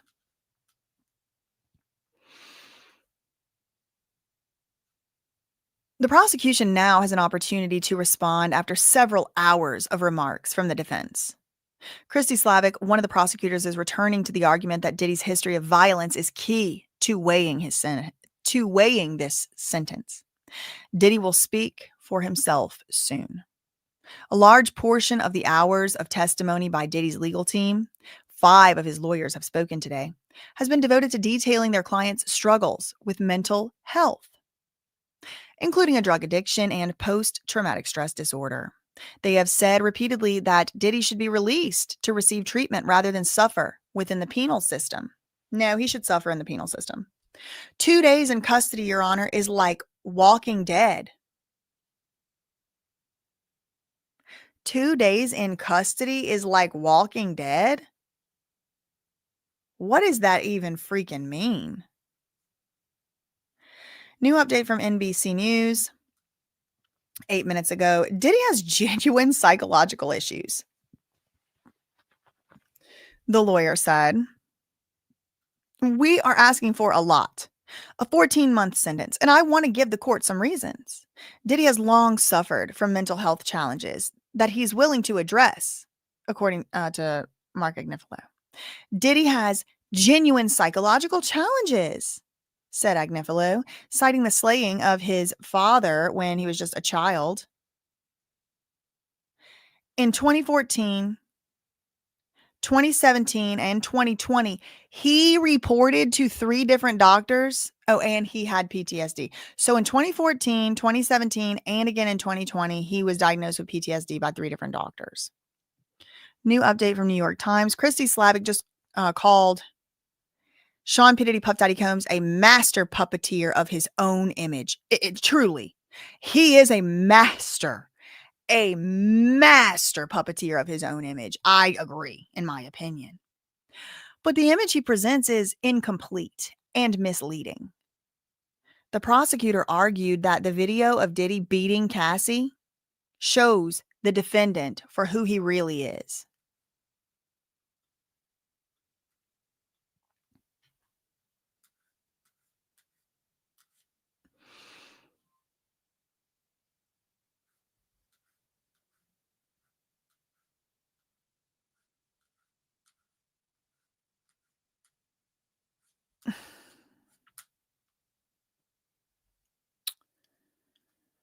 She said, pimps control their victims. That's what happened here.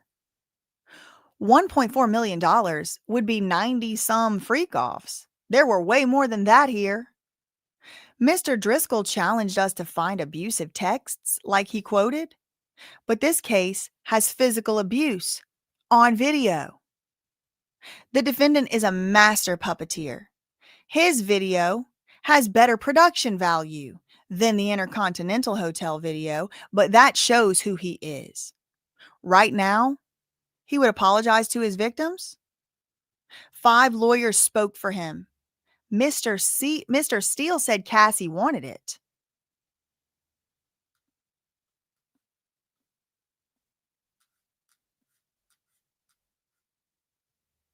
We are asking for a significant sentence here, Your Honor. Judge says, thank you. Mr. Combs? Brian Steele said, can we take a comfort break for our comfort? We need more comfort in the federal courthouse. I'm glad he didn't say bathroom because it is a comfort break. They need to do a little pep talk for Diddy. Okay, this is your moment. This is your moment. I rebuke. Honestly, I rebuke. Okay, well, New York Times have a new update. Christy Slavic, a prosecutor, urged the judge not to take Diddy's word that he is a changed man. He claimed the same thing after the video of him beating Cassie in 2016 was released, she said, but then he assaulted another girlfriend the next month. That's a pretty strong argument. That's a strong argument. Diddy has already been punished on a grand public stage, his lawyer said. Diddy's lead defense attorney, Mark Agnifilo, argued that his client does not deserve more punishment because he was treated in a stern, punishing fashion, and the world knows that. Mark Agnifilo cited a lawsuit by Diddy's ex-girlfriend, Cassie, and raids on Diddy's homes in Miami and Los Angeles. These are events that happened on a grand public stage. This is all probably one of the greatest general deterrence cases because everyone knows what happened to Sean Combs because it was destructive in every way. We have a new update from CNN. Prosecutor says Diddy exploited and controlled his victims 2 minutes ago. In her rebuttal, prosecutor Christy Slavic addressed the defense's argument that Diddy wasn't a pimp and he didn't financially profit from S acts. She said, really? What are pimps? Pimps exploit and control their victims. That is what the defendant did here. New update from NBC News. Diddy about to speak on his own behalf at sentencing. Following a 10-minute break, Diddy is expected to rise from the defense table to speak on his own behalf in a final bid to avoid years behind bars. The prosecution is seeking an 11-year prison term, while defense lawyers hope he'll just get 14 months, which would amount to about time served. Mark Agnifilo don't even want the 14 months. He's like, it's close enough. Let him out.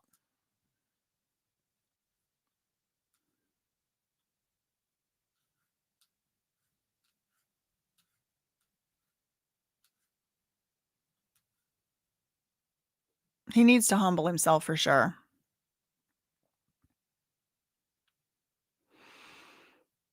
Thanks so much to New Life Plan for the $9.99 super chat. Was he a civil rights leader when he was whooping Cassidy within an inch of her life in that hotel when she was trying to run away? I'm trying to figure it out too, girl. Thank you, Paul, for the £1.99. Apologies, I'm out of triggered. I listen, I don't blame you. Thanks so much. Thanks so much for the $9.99 New Life Plan. No, he cannot go back to Star Island across from the cargo port and to freak off of a U.S. town, Fisher Island, where Americans are not allowed without a chaperone, but you know who is. Then into the ocean. Yeah, no. You know who. Thanks so much for the $9.99. Thanks so much for the $4.99.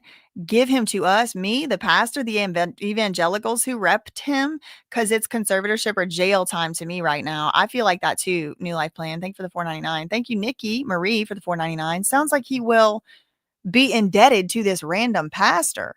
This sounds like a ransom extortion or something that will be coming when he's out. Yeah, no, I mean,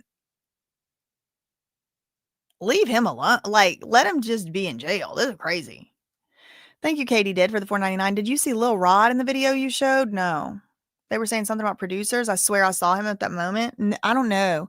If you have a screenshot, send me it. Thank you for the $4.99. Thank you, New Life Plan. Thank you, New Life Plan, for the $1.99 super chat. Robin is there. Where is KK? I don't think KK and Diddy talking anymore. Like, I don't think they are in touch like that anymore. And I don't know if Robin is there for sure, but that is news I'm getting from Andy, who has contacts inside the courthouse. Um, Thank you, New Life Plan for the 499. If he goes to jail, will there be a conservatorship of the estate? I don't know how that works. Thank you for the 499. Thank you for the 199 inked pixie. I'm getting vibes of The Reverend and Poltergeist. I never did watch that movie or The Shining. I never saw them. Thank you for the 199. Thank you, Michelle Hill, for the 199 super sticker. Thank you, Bella Rose, becoming a member. Thanks so much to Robin, becoming a new member. Thank you, Nikkei, for the 499 super chat. She said re-entry is down the street from Two Star Island. Yeah, and that's a good way for him to make a little paycheck, the money coming in and all that. He'll be either making a paycheck from it or he'll be, making money for somebody from being a teacher. Okay, we have 2 new updates from, what is it, CNN? Yeah.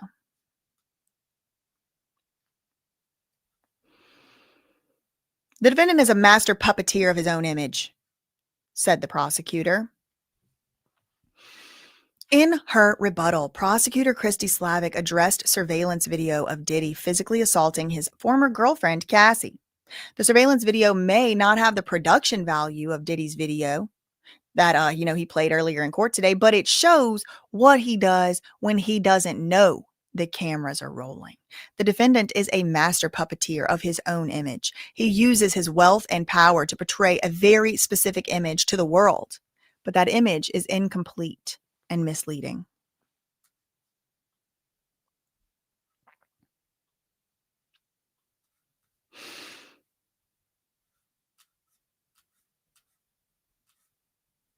Okay, nothing new there. Let's go to Washington Post. We have 2 new updates, Washington Post.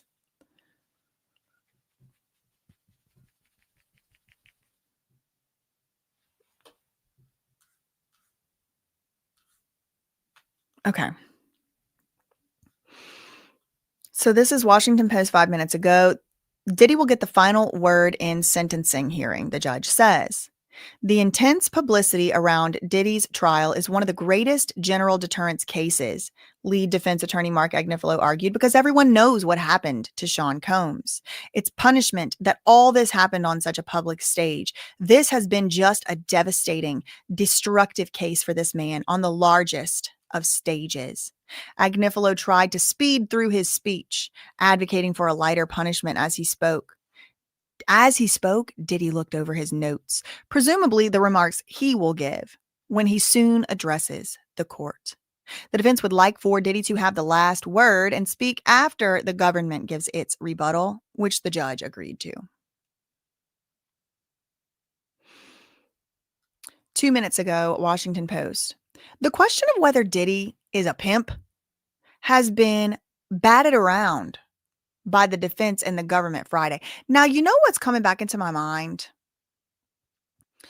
I don't know what you heard about me. I'm gonna put PIMP, like big pimping. Like that was like a whole, like everybody was big pimping. Now all of a sudden, no, not me. I'm not, no, not me. I'm not saying those are Diddy songs. What I'm saying is like it was very highly glorified, the whole pimping. I'm a pimp, we pimping. But now when it comes time to take the rap for it,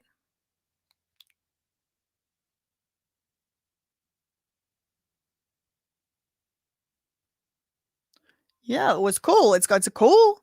Big pimping's real cool till you the one sitting in the defense table, isn't it? That is pretty bad though. Like if the judge like makes an actual statement like he is a pimp, like then a judge will have like said that he was a pimp before. That's weird. Okay, they saying stop. Sorry, I know I'm egging it on too. Don't use that word. Apparently, it's one of the 1984 flag words. Don't do that. Don't do that. Don't do that. Okay. The question of whether Diddy is that word we're not going to type in the chat has been batted around by the defense and the government Friday. Assistant U.S. Attorney Christy Slavic just gave a brief rebuttal after hours of pro-Combs statements. She asserted that Diddy is a pimp because he exploited his girlfriends when he made them participate in these activities with others. She also reminded the court of the infamous Intercontinental Hotel security footage showing Diddy attacking Cassie in 2016. There's no musical overlay on that one, Your Honor. making a jab at a slickly produced video the defense presented earlier Friday, showing him in sympathetic moments with his family. The defendant is a master puppeteer of his own image, Your Honor. She went on, quote, "You can't trust his words."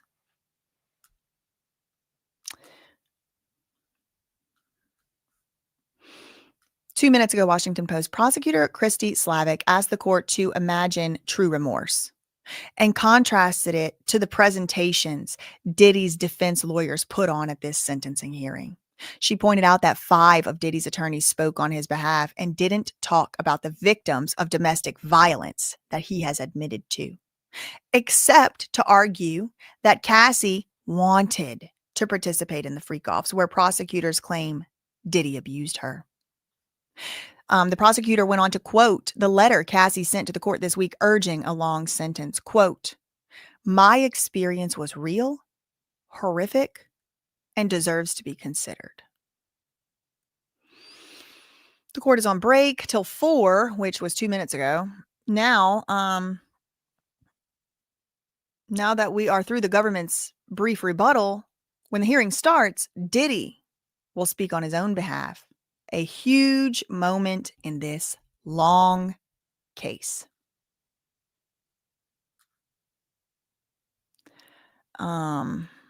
Let's go to Inner City Press. I'm going to go share the link to this video on Twitter so people can come through for the Diddy speaking and for the sentencing.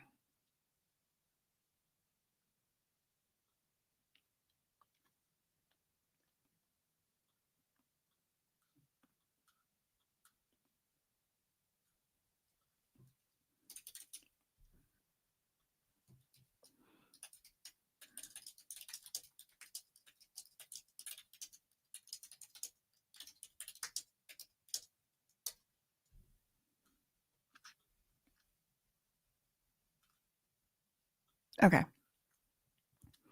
He's probably getting situated right up there. Thanks so much to Worm for the $4.99 super chat. The vulnerable people brave enough to seek help for treatment deserve our protection from Diddy being the person offering that help.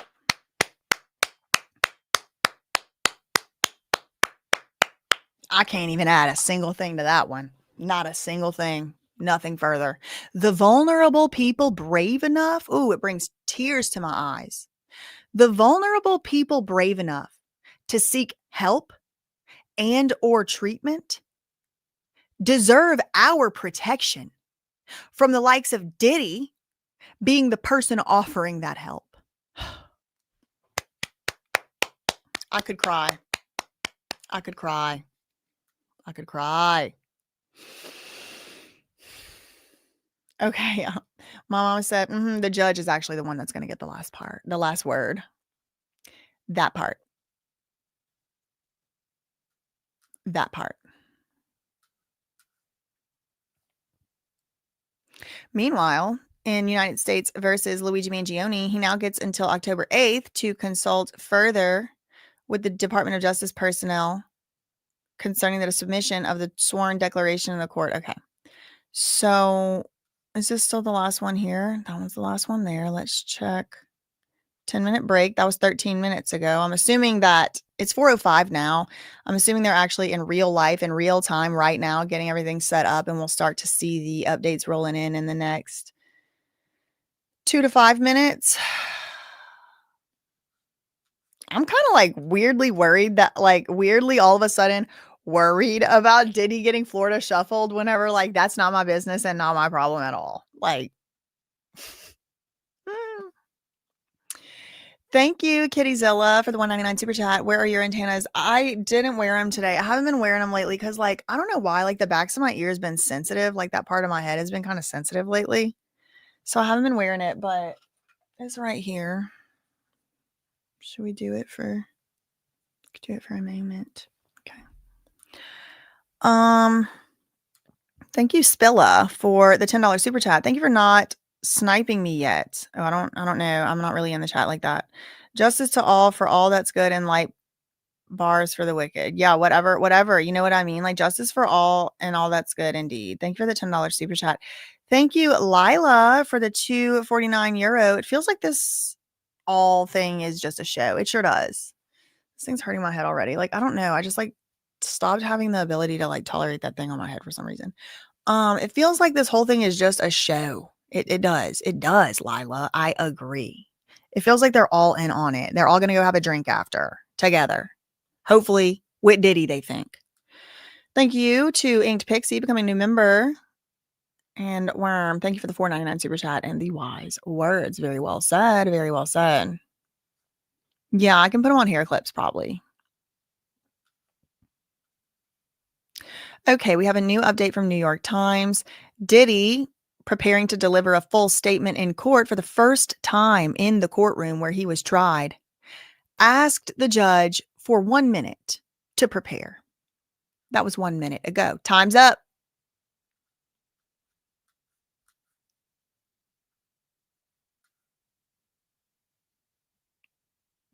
Okay, so we get a little bit more insight into the only one in the 5 defense attorneys even mentioned the victims in their presentations.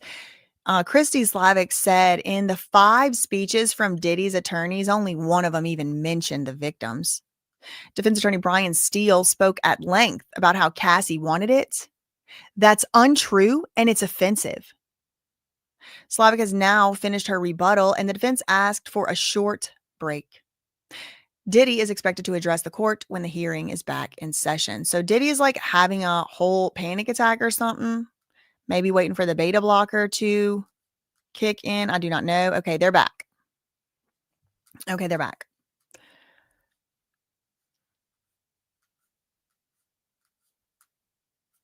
Hold on, let me get to the bottom of the thread.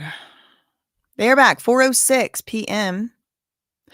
Diddy stands at the defense table. One of the hardest things I've had to handle has been having to be quiet and not express how sorry I am for my actions. I don't take that lightly. I would like to apologize to Cassie Ventura and her family.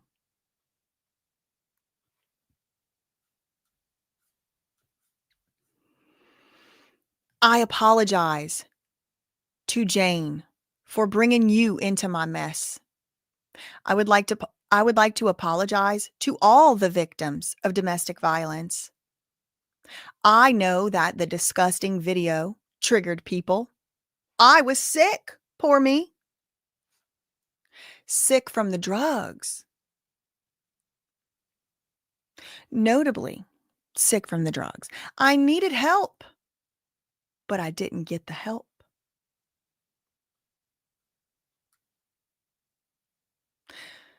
Two minutes ago, New York Times updated. Sean Combs opened his remarks to the judge by saying, I want to thank you for giving me the chance to finally speak up for myself.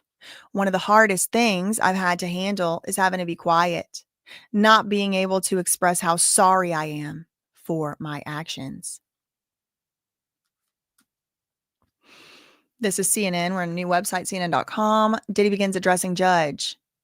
Diddy has started addressing the judge. I want to thank you for giving me the chance to finally speak up for myself.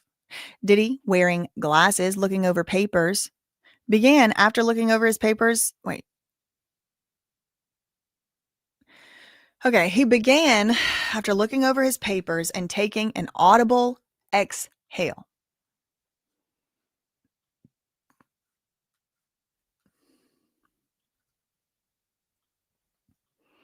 New update from the New York Times. Diddy called his conduct disgusting, shameful, and sick.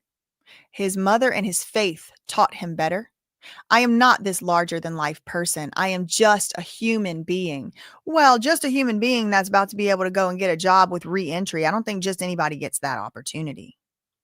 I don't think anybody got a job and speaking engagements lined up when they not even out of jail yet. Back on Inner City Press, Diddy said, I knew better. So then why'd you do it? Why would you say I knew better? Oh my God, another year. I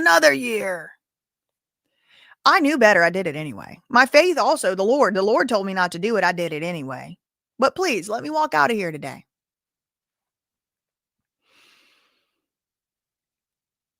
He said, "I'm not this larger than life person. I'm just a human being. I'm trying my best. I lost my freedom and the opportunity to raise my children and be there for my mother. I lost all my businesses." New update from New York Times.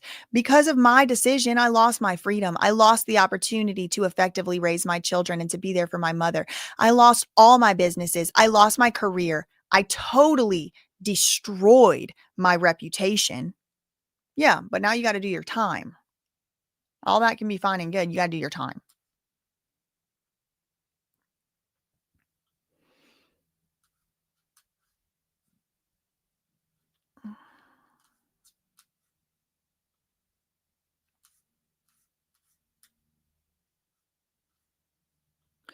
New update from New York Times.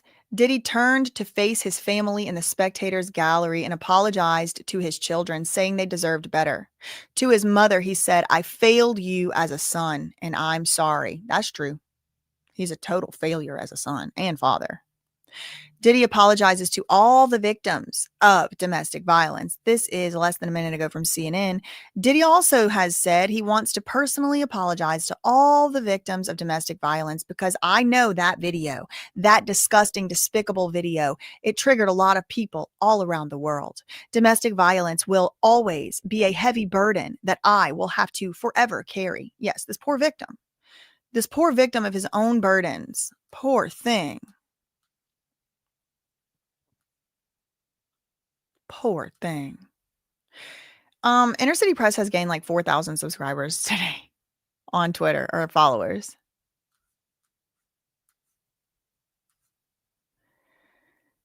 He said, "I hate myself right now. I have been stripped down to nothing. I want to apologize to my 7 children. I'm so sorry. You deserve better. To my mother, I feel you taught me better. I shouldn't have got caught." Oh, just kidding. I added that part. Diddy said, "I let down my community. I wanted to show we could take care of our own problems." Again, this weird, like, sort of mafia, sort of secret society talk. Like, I wanted to show we could take care of our own problems. Huh? "I let down my community. I wanted to show we could take care of our own problems. I got lost. I am not this bad person." No remorse. "I am sorry to my community. I let y'all down. People can change. I know I've changed."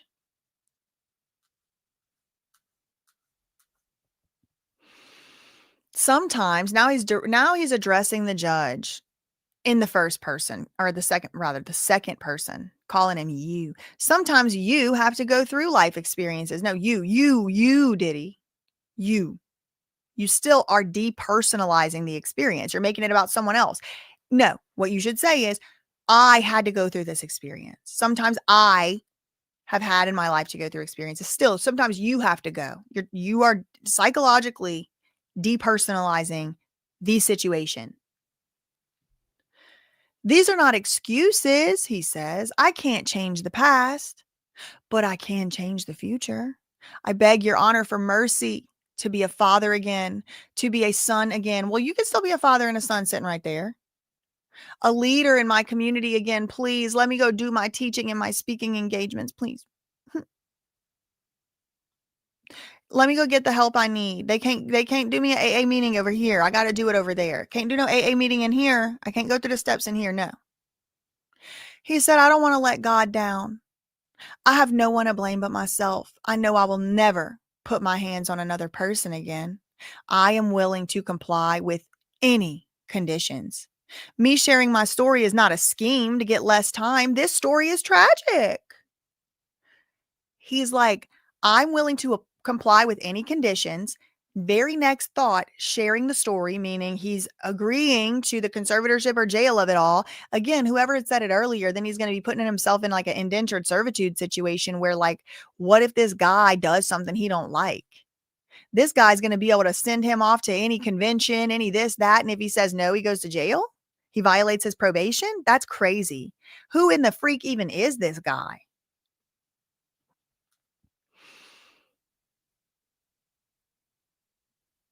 3 minutes ago, New York Times. Looking back and forth from prepared remarks on the table in front of him, Diddy apologized to his community for letting them down. After seeking to be a shining example of what people of color could accomplish in the business world and beyond. I guess I'm not going to even give him the people of color thing because he's just saying my community. He might be talking about that cult they in. Okay. He never explicitly said, I don't think the people of color thing. They're being a little generous over there at the New York Times. I ask your honor for mercy. I beg your honor for mercy. I ask your honor for a chance to be a father again, a son again, a leader in my community. I have nobody to blame but myself. But he still asked the judge for another chance, saying he's willing to comply with the conditions that the court sets. 2 new updates on NBC. Contrite Combs says, I want to personally apologize. The disgraced performer and music executive told the court he wants to take responsibility for his actions. One of the hardest things I've ever had to handle was having to be quiet and not being able to express how sorry I am for my actions. I want to personally apologize to Cassie. To any harm I have caused her emotionally or physically, I don't take that lightly. I would like to apologize to her family. I am so sorry. I would like to apologize to Jane. I am sorry that I brought you into my mess. Diddy calls his actions disgusting, shameful, and sick. He blamed himself for substances, for his disgust. And so he blamed himself, and so nothing to blame but myself, but also it was drugs. Okay, so which one? Disgusting, shameful, and sick behavior. My actions were disgusting, shameful, and sick. I was sick from the drugs. I was out of control. I needed help and I didn't get the help. And I cannot make no excuse because my mother taught me. No excuse. So why should you? Jesus Christ. He continued, I got lost in my dream of life. I'm really not this larger than life person. I'm just a human being and I was trying my best. I got lost in my excess. So what's to stop you from getting lost in it again? 4 minutes ago, CNN.com, did he address his children seated in the courtroom? Y'all deserve better. They sure do. He said, most of all, he said he lost his businesses and he lost his career. He said, but most of all, I lost my self-respect. Yep, he sure did. He said, I've been humbled and broken to my core. I hate myself right now. I got stripped down to nothing. I want to apologize to my 7 children. He turned around to face them and said, y'all deserve better. He turned again to his mother and said he failed her as a son, his voice breaking as he said it. I'm sorry. 2 minutes ago, CNN.com. I'm not this bad person. I'm sorry to my community for letting y'all down. Addressing his mom in court, he said, you taught me better. You raised me better. I know to whom so much is given, so much is expected, and I failed my community. He did this during the address to the judge who will sentence him. Growing up as a kid, I just wanted to be a shining example of what we could do. Oh, he did say people of color. Okay, good. All right. So that is what he said. I say we as people of color, that we could own our own businesses, take care of our own communities, raise our own children, solve our own problems, create our own wealth, take care of our own problems. He keeps saying this about taking care of their own problems. Is he trying to hint at the judge to let his community over there at the Florida Shuffle take the billionaire community or what? What is his own problems over and over? I'm not getting a good vibe here. And look, listen, he should have did that. And I think to some extent he was an example of how people of color can do great things in the business world. I mean, there's no one's even really argued that. No one's arguing against that. He did make a big splash in the business world. He made a big splash for people of color, sure. But what about everything else? What about the crimes that you are convicted guilty on? I mean, it's just what's the relevance here? He wanted to make people of color proud, but instead he just committed crimes or what? I don't get it. He said, that was my mission. I got lost. I'm not a bad person. I'm sorry to my community for letting y'all down. Well, y'all can let me know if y'all accept his apology. I'm not included. He excluded me from his community. So y'all let me know. Does the community accept his apology? Put a yes, put a no. Put a yes, put a no. I don't know. I don't count. I'm not in the community. I'm excluded from Diddy's community. Okay. Diddy begs judge for mercy. This is still CNN. Addressing the judge today, Diddy said people can change. I know I've changed. Sometimes no matter who you were before you get so shaken, it just changes your trajectory. It just changes you. It changes you for the better. And sometimes you have to go through life experiences. Not me, you. These are not excuses. I can't change the past. I can change the future. I ask your honor for mercy. I beg your honor for mercy. But also, I don't have nobody to blame but myself. I mean, which is it? Which freaking is it? I don't want to miss the sentencing. Let me make sure. Slay. Okay, hold on. So he's done. So let me read his last thing here. Okay. Your Honor, if you give me a chance to share my story, this has a positive impact. Thank you to the jury. Your Honor gave me the confidence in the jury to believe that I did not have to testify. They sacrificed 8 weeks. I thank them for the not guilty verdicts, but he don't thank them for the guilties. He said, I take full responsibility for my Mann Act convictions. They want you to make an example of me, but I want you to think about making an example of what a person can do if they get another chance. Consider the beautiful children. You know, I'm not much to look at up here, but think about how cute my kids are and give me some extra leniency for them.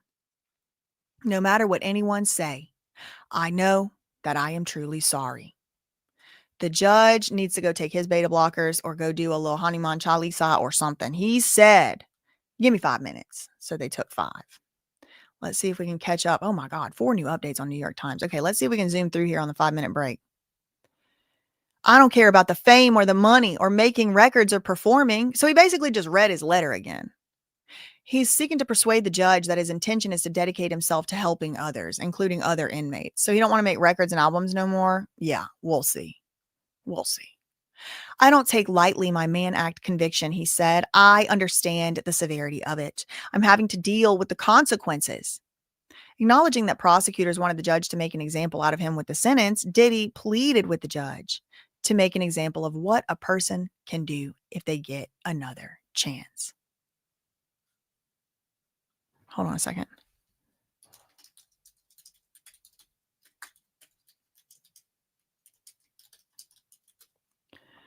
Okay. No matter what anyone says, he says, I know that I am truly sorry for it all. Diddy concluded the statement, which lasted 12 minutes. Somebody send me I know y'all be getting the transcripts. I want to read the Diddy transcript of the full speech. Sean Combs is back in his seat 4 minutes ago, speaking with lawyers during a brief break. Y'all, we're about to get the Diddy sentencing. It's about to happen. Diddy looks at his mama. After he said that he had been stripped down to nothing, he turned to his family and sobbed. You taught me better, he said. You raised me better, he said to his mom. Diddy insists he's learned his lesson. He begs for mercy. I can't change the past. I can change the future. I ask for mercy. I beg for mercy to be a father, a son, a leader in my community and get the help I desperately need. Can't go to the AA meetings in the jail. Got to go to the AA meetings out there in South Florida. Got it. He promised he'll never be violent again. They need me. They are scared and I am scared. I have nobody to blame but myself. I will never put my hands on another person again. I have learned my lesson. I noticed he didn't say I will never have another freak off. I noticed he did not say he will never have another freak off.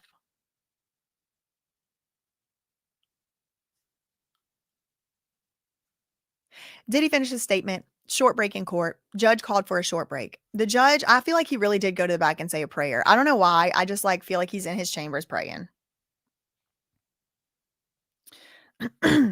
Diddy said he took full responsibility and accountability.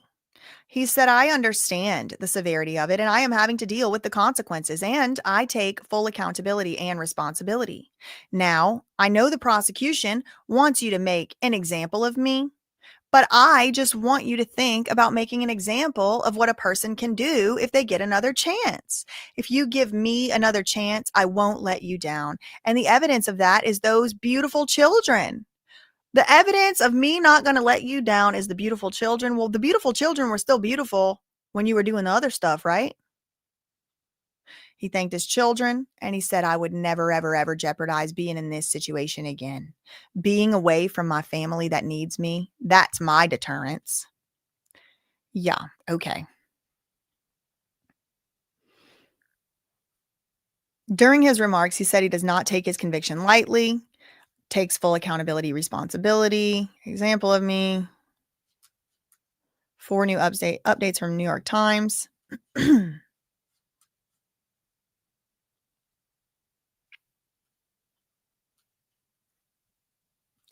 I guess we already read those updates. Okay, let's go back to Inner City Press.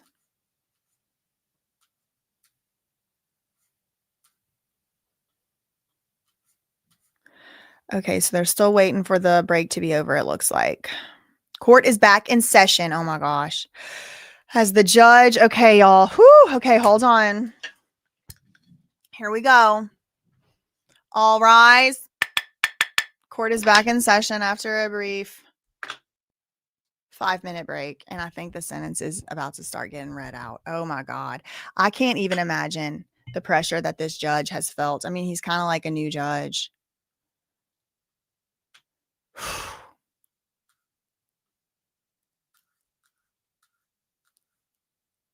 Inner City Press hasn't even tweeted about it yet. Let's go to Washington Post.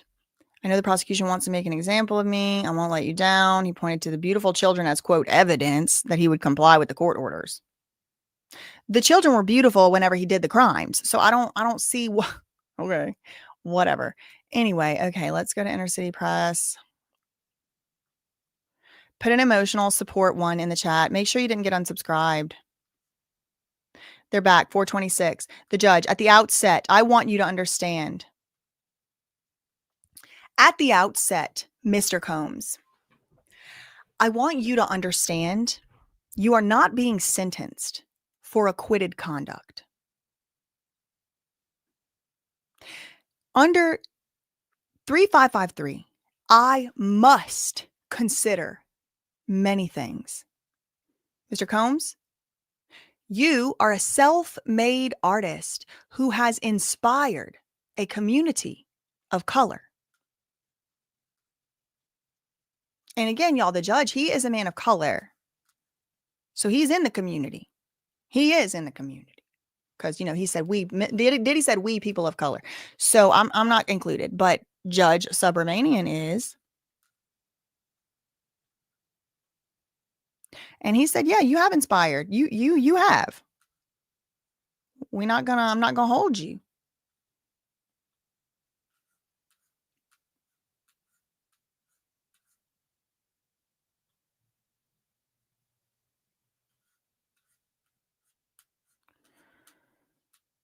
Nothing else yet.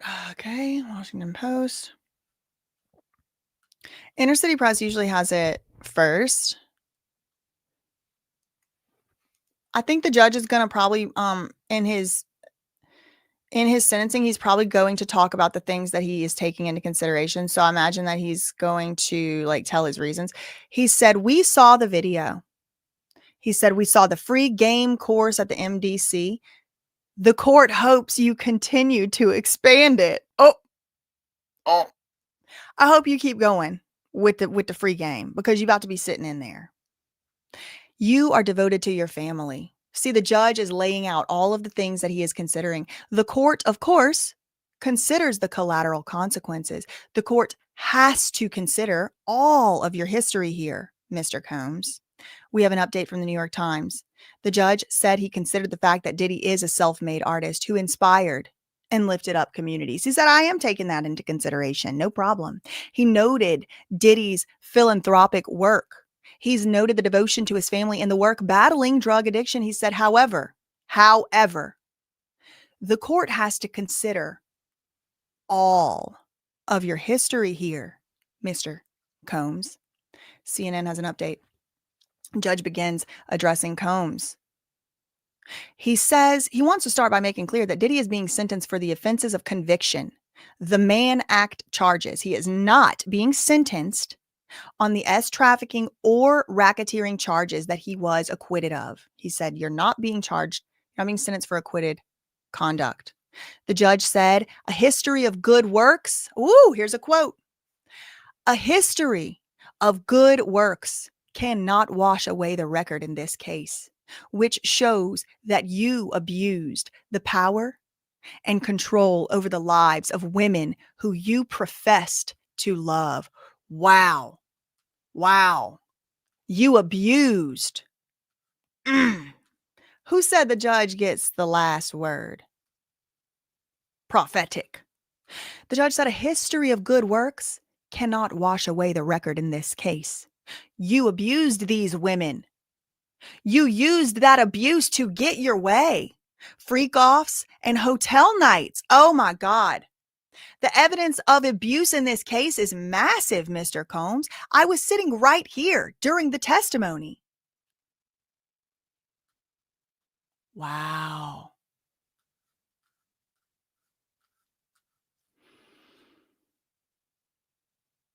CNN has an update. Judge said he considered the fact that Diddy inspired and lifted up communities. He considered the fact that he is a self-made artist and a businessman who has inspired and lifted up communities, and noted that his work and impact are celebrated and iconic. He's given him more credit than me. I mean, celebrated, yeah, iconic. Okay, I'd agree. All right, fine. Actually, I agree. Diddy's successes are even more impressive given the struggles in his childhood, the judge said. So the judge has given him his ups.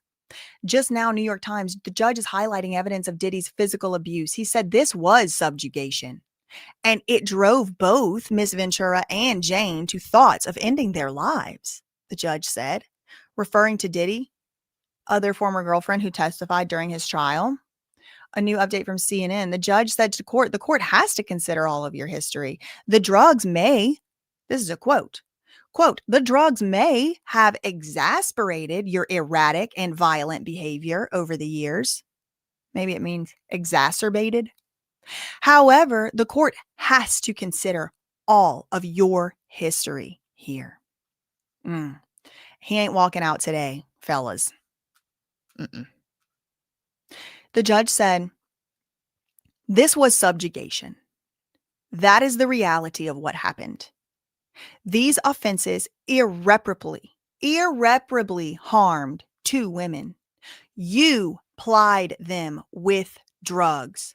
Why did it happen for so long? Because you had the power and the resources to keep it going. You were more than a John. Woo, Lord. This is the real Reverend because he's preaching. A significant sentence is required to deter. You say you're sorry and you won't do it again. But after Cassie's civil lawsuit was filed, after the video was public and the investigation started, you had a brutal hotel night with Jane and you punched her in the head.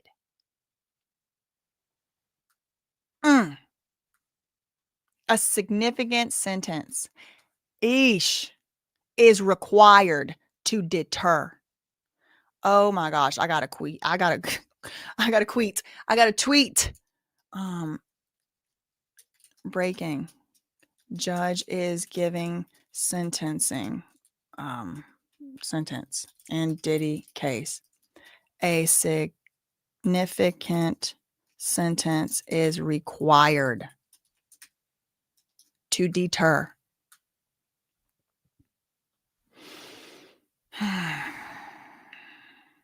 And require, like, the judge can't just let him walk off. That's the thing. He has required, legally, he is required to give a sentence that will deter others from doing it. The judge said, Jane says he told her, take this pill, go out there and S this D, F him, I don't care. The court is not convinced this would not happen again. The court has considered the programs. They are outweighed by the trial record in this case. I need a FOIA for the programs. The programs ain't going to cut it this time. Better luck next time, Giovanni, at reentry. It ain't happening today, Robin Greenhill, if you were in any way involved. Take this pill, do this, go out there, S his D, F him, I don't care. The court is not convinced this would not happen again. I'm not convinced. I think you would do it again, Diddy. That's what the judge is saying. The court has considered these little programs. No. The help of these programs is far outweighed by the actual record in this case. 3 updates from New York Times. The judge said a substantial sentence is required to send a message to abusers and victims alike that exploitation and violence against women is met with real accountability. Woo! The judge highlighted the fact that even after Diddy apologized for beating Cassie, he assaulted another girlfriend, Jane, and then, as she testified, pushed her into doing an action with an you know what entertainer. The court is not assured that if released, these crimes would not be committed again. He said the Mann Act convictions are serious offenses that irreparably harmed 2 women. He rejected the idea that Diddy was a casual consumer of prostitution services. You were no John. Whoo, the judge. You were no John. You were more than that, even if your currency was satisfying your sexual desires instead of money. 2 new updates from CNN. Diddy abused victims physically, emotionally, and psychologically, said the judge. He also said there is no question that Diddy is devoted to his family. But he said he rejects the attempt to characterize the freak-offs and hotel nights as intimate consensual experiences or just drugs and rock and roll story. A history of good works cannot erase the power and control you had over the women you professed to love dearly. You abused them physically, emotionally, and psychologically, and you used that to get your way. I was sitting right here during testimony from Cassie and Jane, and I forgot. I'm going to add that last little part. Exploitation and violence against women must be met with real accountability to promote respect for the law. The court reaches Whoa. What? The court reaches a few conclusions. I'm going to cry. I am shocked if I'm reading this right. The court reaches a few conclusions. 135 months is more than necessary. Am I having a stroke? Have I shifted dimensions? Would be more than necessary. The court reaches a few conclusions. I don't know what this means. 135 months would be more than necessary. What does that mean? Oh my God, I need another tweet. Got any more of them tweets? Oh, it's not reasonable. More than 11 years is not reasonable. Okay. Whew. All right. So the judge is saying the government's suggestion of 11 and more than 11 years is not reasonable. That's unreasonable. We're not going that far. Okay. All right. Expected. We expected that. I thought he said, okay, would be more than is necessary. Okay. A sentence of 11 years is not reasonable. Even the probation department recommends a sentence less than half of that. But 14 months, time served, would also not be sufficient. I think we're heading down. I've been saying 5 to 7. He might get 3. Judge said, on the other hand, the defense's request, no more than 14 months, is also not sufficient to reflect the seriousness of the offense. He's like, no, we're not going over 7 years for sure.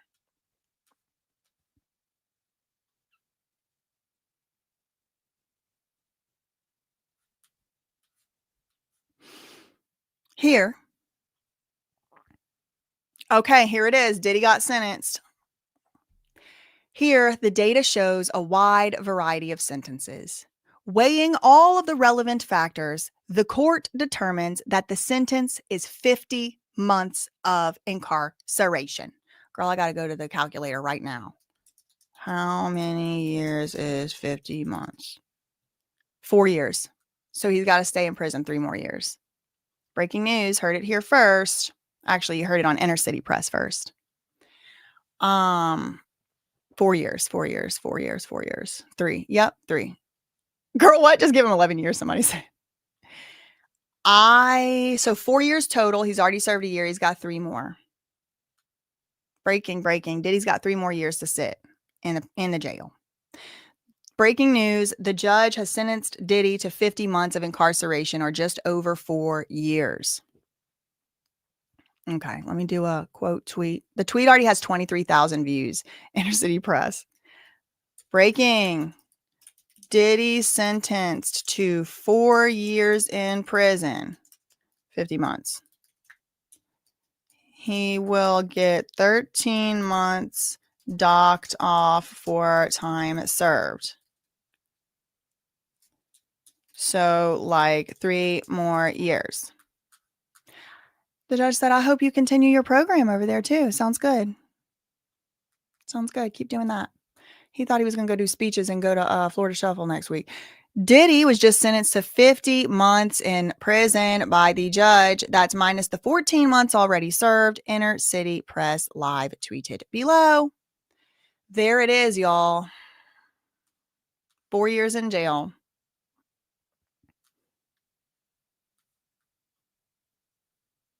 That's a long time. I mean, it's not 11 years, but like when you really think about like sitting in there, like, he's sick. He's feeling sick. Because he was really thinking he might, get like a few months. The judge says that Diddy did inspire communities, but abused his power. He said he considered several factors in determining the sentence, including that if he is a self-made artist who has inspired and lifted up communities worldwide. He cited Diddy's work in family history, including the murmur of Diddy's father, and he said that the work Diddy had done behind bars was impressive. The court hopes you continue to do that. That's when I knew he was getting sentenced to something, like kind of, substantial. The court hopes you will continue to do that. He added that he still had to consider all of Diddy's history. You abused the power and the control with women you professed to love. You abused them physically, emotionally, and psychologically. Diddy sentenced to more than 4 years in prison. Prosecutors had sought an 11-year, 3-month prison term for his Mann Act conviction, while the defense was aiming for a 14-month sentence, which would basically be him walking out today.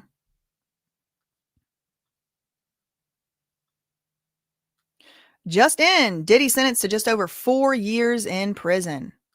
50 months, just over 4 years for his conviction, 2 counts of transportation to engage in prostitution.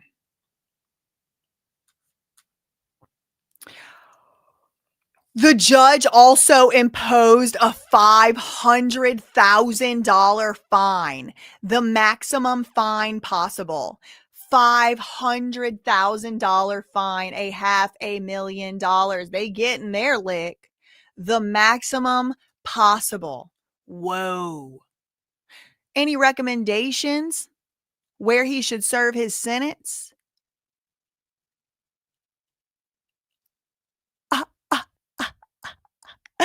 Agnifilo said, can we get back to you by Monday now that we know that there is a sentence? Mark Agnifilo is still acting like he didn't know there was going to be a sentence.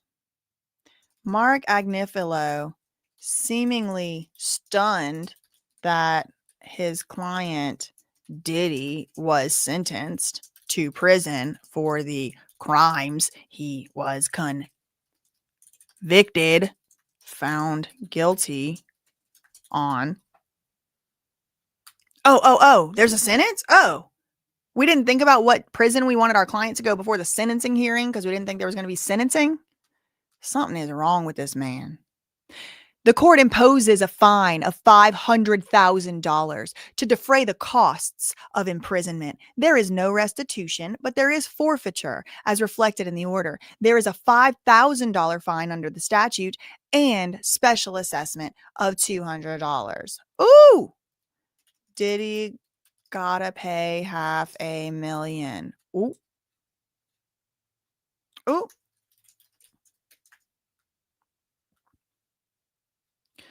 Update from New York Times.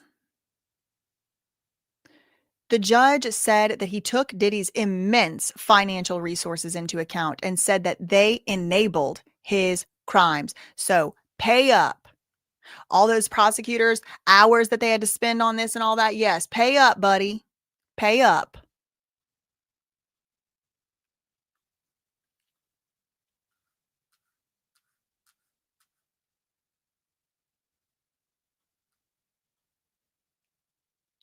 That's a lot of chip bags.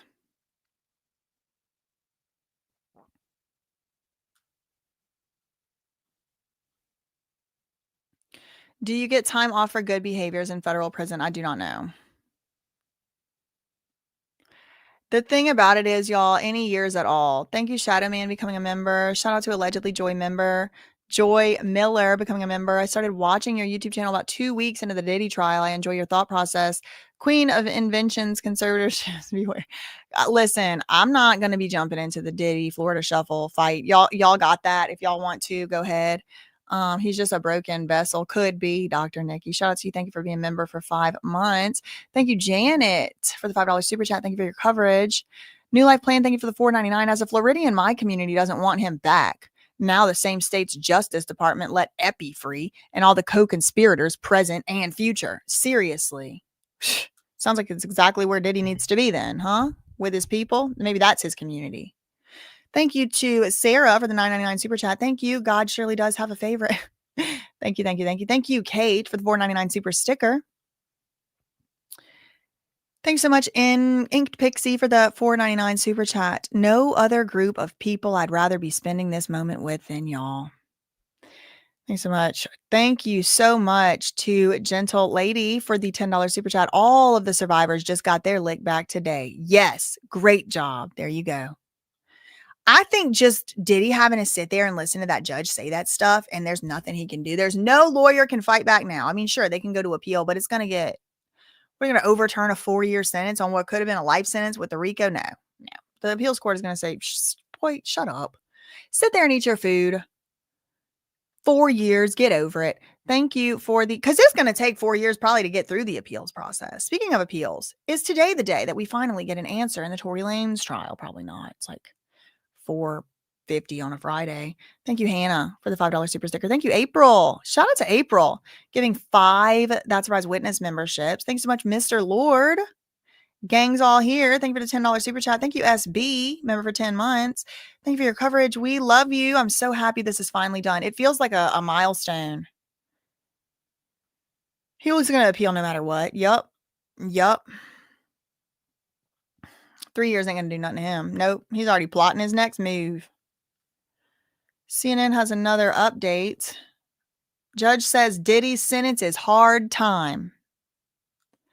He said the sentence is going to be hard time away from your family, but he also noted that Diddy will have a life after prison. The judge also imposed a $500,000 fine on Diddy in addition to the prison time, the maximum fine that he can order. The judge noted that this was an upward variation from the guidelines, but he said he was taking into account that Diddy had immense resources, which enabled his crimes. 2 new updates from the New York Times. In closing, the judge praised the strong women who came to testify about horrific stories.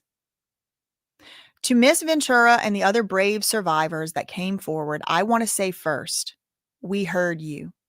Addressing the women who testified about their experiences, he said, I am proud of you for coming to the court to tell the world what really happened. I feel like I could cry.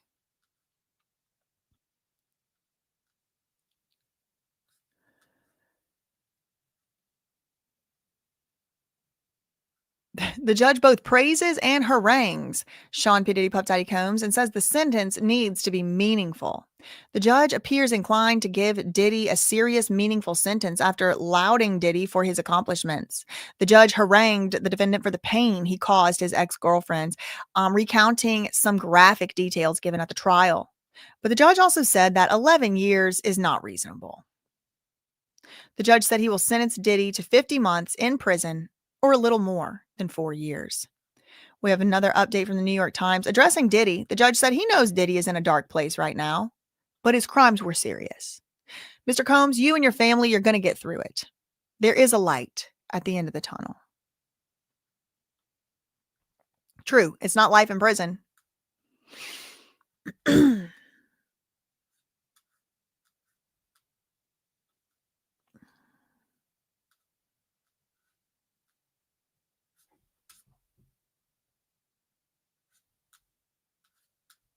We have some updates from Inner City Press. He said, I want to speak to the strong women who came forward. Miss Ventura and Jane, you've been through trauma we can't imagine.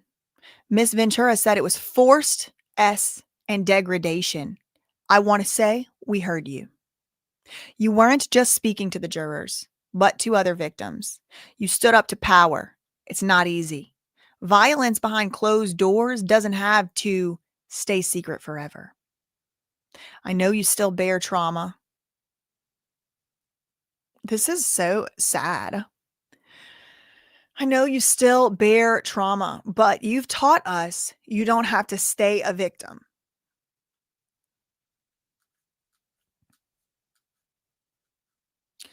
As Dr. Martin Luther King Jr. taught us, out of the mountain of despair, a stone of hope. This is like emotional. Mr. Combs, your mom writes that you have always been a good son. The same power that enabled you to hurt these women, you could use to help. Diddy sitting with hands folded.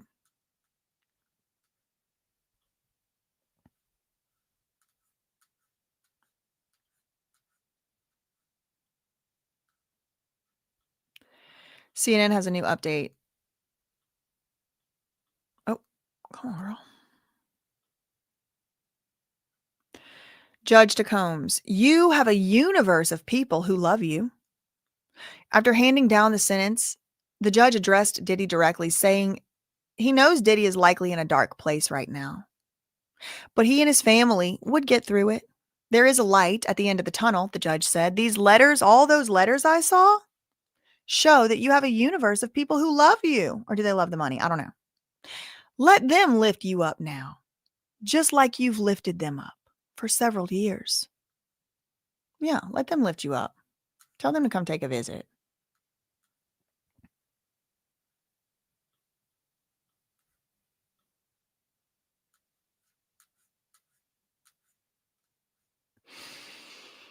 Court adjourned.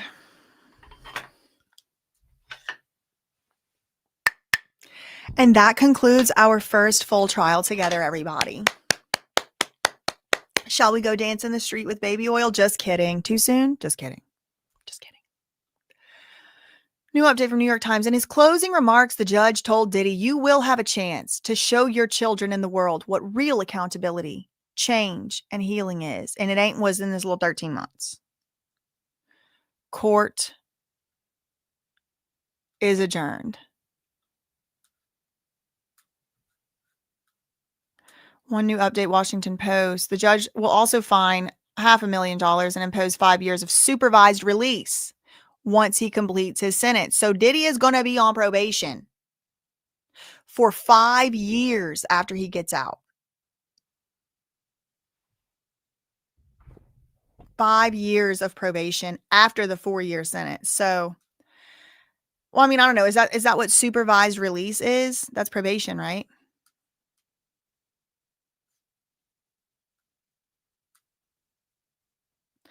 In closing, the judge said you will have a chance to show your children and the world what real accountability and healing look like.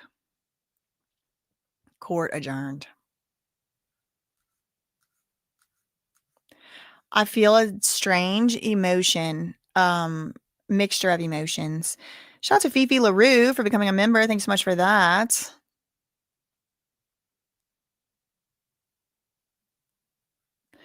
Thanks so much, Connie. Fantastic, fantastic job, BJ. You are incredible and made the right decision to pursue this path in law. I don't know why I'm feeling like this was somehow some type of milestone for me because I'm not even in this stupid case.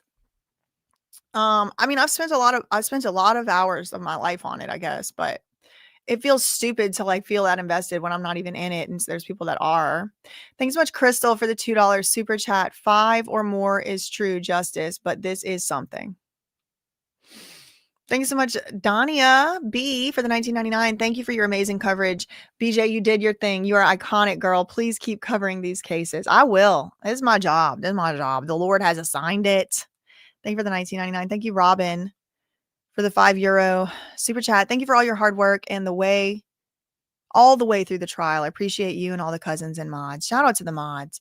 The mods, PayPals and Cash Apps and different funds and things are still linked in the description box. If y'all appreciated the work that they did, also collectively, certainly at least as much, if not more than me collectively, then those links are all still down there below. You can donate. You can make a, give them a tip if you want. Or if you're so inclined. Thank you, Princess Jasmina, for the $1.99 super chat. Per the Bureau of Prisons, he can earn up to 54 days a year. What does that mean? Like off of his sentence? Thank you for the $1.99. Thank you so much, Kitty Cat Naps, for the $20 super chat. Thank you, BJ. Stay blessed and beautiful. Thank you so much. Thank you, Ravioli Kid, member for 4 months. Thank you for being a steady friend all these months. Shout out to the cousins in the chat. Thank you, Empath's Rhapsody, for the $5 super sticker. Thank you, allegedly Joy Miller, for the $1.99. Thank you. Great job. Thank you, Dory. Thank you so much, Dory, for the $4.99 super chat. Thank you, Iris, for the €2. Euro. 2 Euro. Thank you so much, BJ. Your energy is phenomenal. Thank you, thank you, thank you. Thank you, Crystal. Thank you again, Crystal, for the $2 super chat. Thank you for reading to us. I like the judge. He might have to stay at a halfway house on the supervised release, they saying. I wonder if they're going to do a press conference. Thank you so much, Sela Cruz, for the $4.99 super chat. Thank you, Kimmy Mortz, for the $19.99. Thank you, Meet Bop. It's been a wonderful ride. Thank you for being you. Thank you, Amber, my mom. Thank you for being you. Never give up and reading every single word. For never giving up and reading every single word of this trial to us. Almost. It feels like it was every single word. Let me go and see if they're going to do a press conference now that they can finally talk about the case.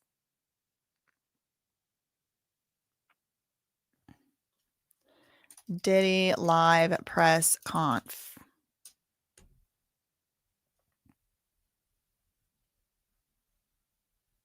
Courthouse stakeout camera. These guys are talking. I don't guess they're going to do one. I don't care about these people's opinion. Okay, wait. This is what I want. Okay.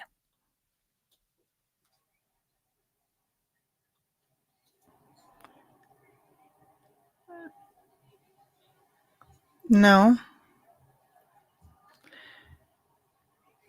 Maybe Associated Press? No. Okay, so let me know if they do start one. Diddy's sentencing hearing has ended, and Cassie's lawyer, Douglas Wigdor, is speaking already. He said nothing can undo the trauma caused by Diddy. While nothing can undo the trauma caused by Sean P. Diddy Puff Daddy Combs, the sentence imposed today recognizes the impact of the serious offenses he committed. We are confident that with the support of her family and friends, Cassie is going to be able to continue the healing journey she's doing, knowing that her bravery and fortitude have been an inspiration to so many. Diddy he sat looking straight ahead, largely impassive, as the judge admonished him for his treatment of women over the years and urged him to take real accountability for his actions while in prison. One of Diddy's lawyers did not suggest a specific prison, saying he would do so at the beginning of next week. He's got to consult with his prison industry insiders or whatever.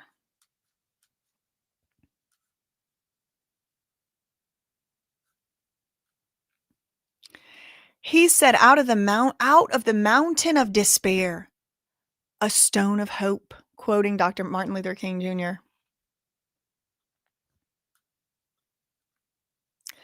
Thanks so much, Joy Connolly, for the $4.99 super chat. You have been a huge inspiration to me, trying to find my mission the Lord has assigned me. Your hard work and dedication to the truth is amazing. Thank you so much. Thank you, Punk Rocks Girl, for the being a member for 16 months. Thank you, BJ. Thank you, Bianca, for the $10 super sticker. Thank you, Ariane, Nostalgic Millennial, for the €10. Thank you, BJ. You're a real gem. Shout out to Spilla becoming a member. Thank you to my mama. The feeling that you feel is released, feeling your job is done. Maybe.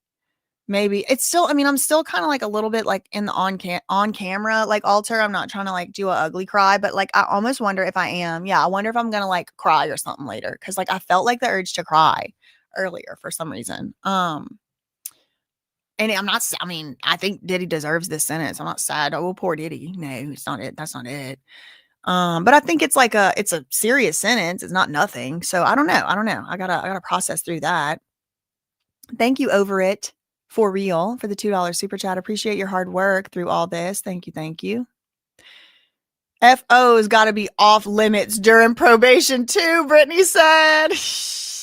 Girl, can you imagine? He has to be celibate as a condition of release. Oh, Lord. Thank you for the 333. That's my favorite number right now. Thank you, Allison, becoming a member. Thank you, Sophie. Love from England. Shout out to the England cousins.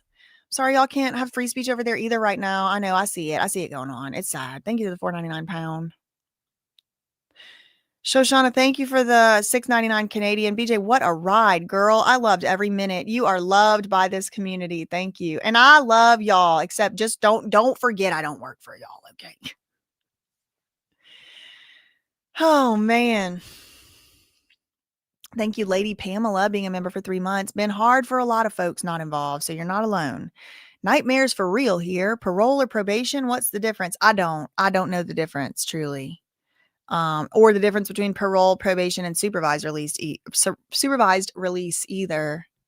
Thank you, Ashley Bennett, for the $9.99. BJ, I just left a narcissist DV situation and moved 400 miles away from everything I knew. Your way of conveying and emotionally getting through this helped me get closure I've never received. Wow. Thank you for that. Thank you for the $9.99. Thank you, Carolina. I'm feeling so emotional. It's weird. Thank you. Actually, it's not weird. I'm a Pisces moon. I'm emotional by default. Thank you, Carolina, for the $10 Canadian super sticker. Thank you, V, for the $2.49 Oilo. Thank you so much, BJ. Thank you, Alana, for the $10 super sticker. Thank you, thank you, thank you, thank you, thank you. Well, we've reached the end of the road for this one, y'all.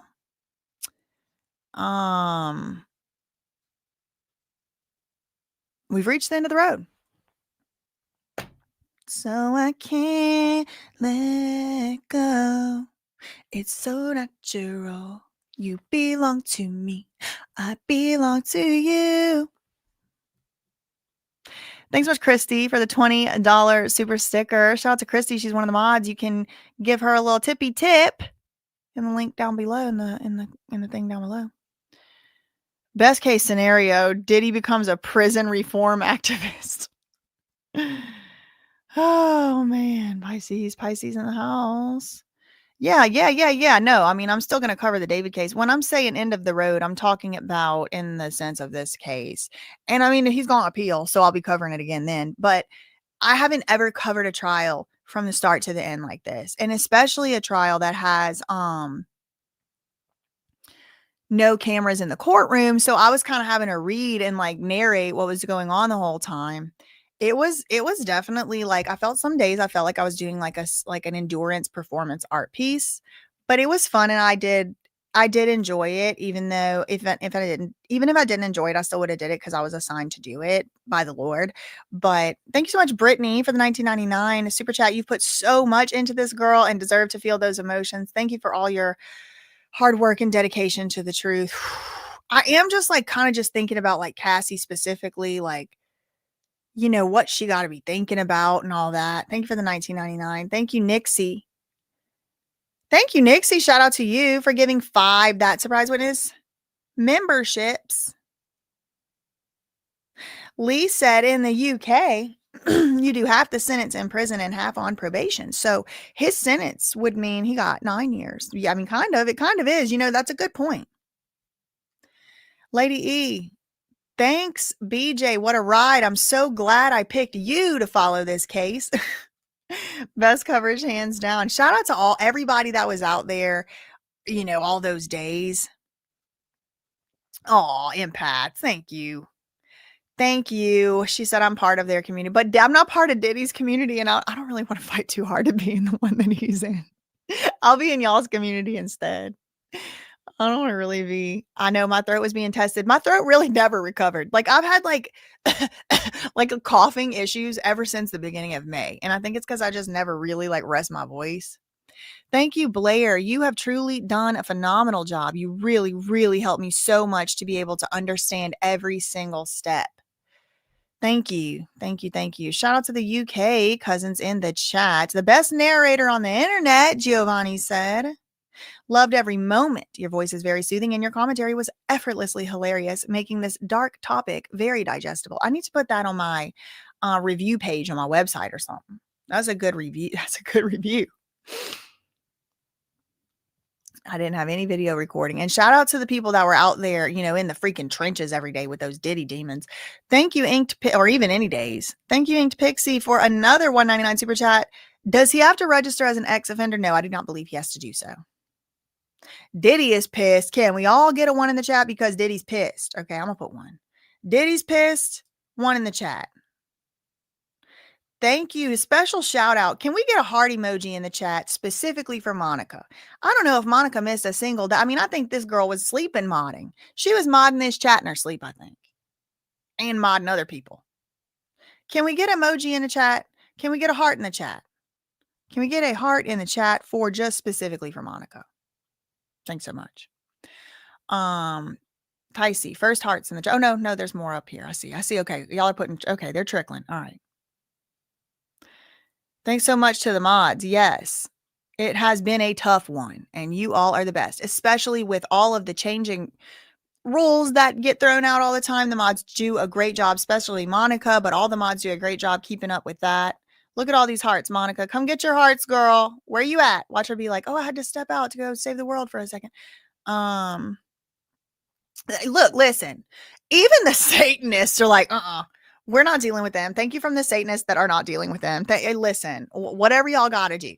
Thank you so much for the £2 super chats. Thanks much to the non-theistic Satanists. I see what you did there. Okay. Yep. If you feel so inclined, you can hit up Monica's tip jar.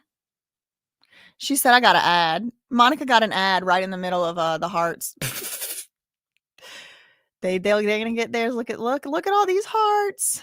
You know, these mods, they go through it in the chat. They see way more debauchery in the chat than me. I have it covered up most of the stream.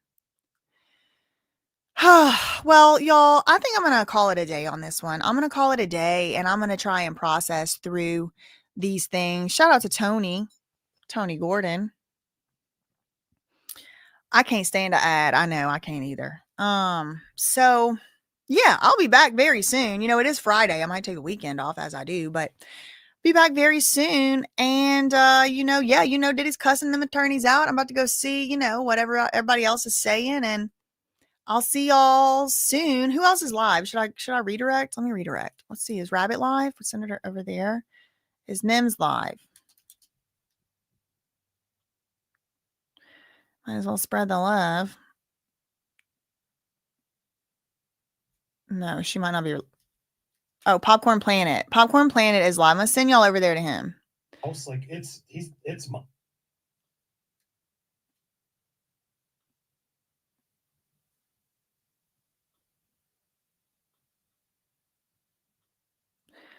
Send the love. Send the hearts. He's been covering this trial too. He covered it every single day. Every single day he was live after court. He's the one who let me know Robin Greenhill was in the courtroom this morning. So if y'all are interested in the Robin Greenhill of it all, Popcorn Planet, I don't know if he's talking about it right now specifically, but go over there, let him know BJ sent you. I'll be probably popping in and out of the chat, but I actually think I just need to kind of like process the whole thing that just happened or whatever. So I'll see y'all soon. I'll see y'all very soon. In the meantime, facts ain't defamation. Neither are opinions. Diddy got 4 years. Love you, Mina K. Bye.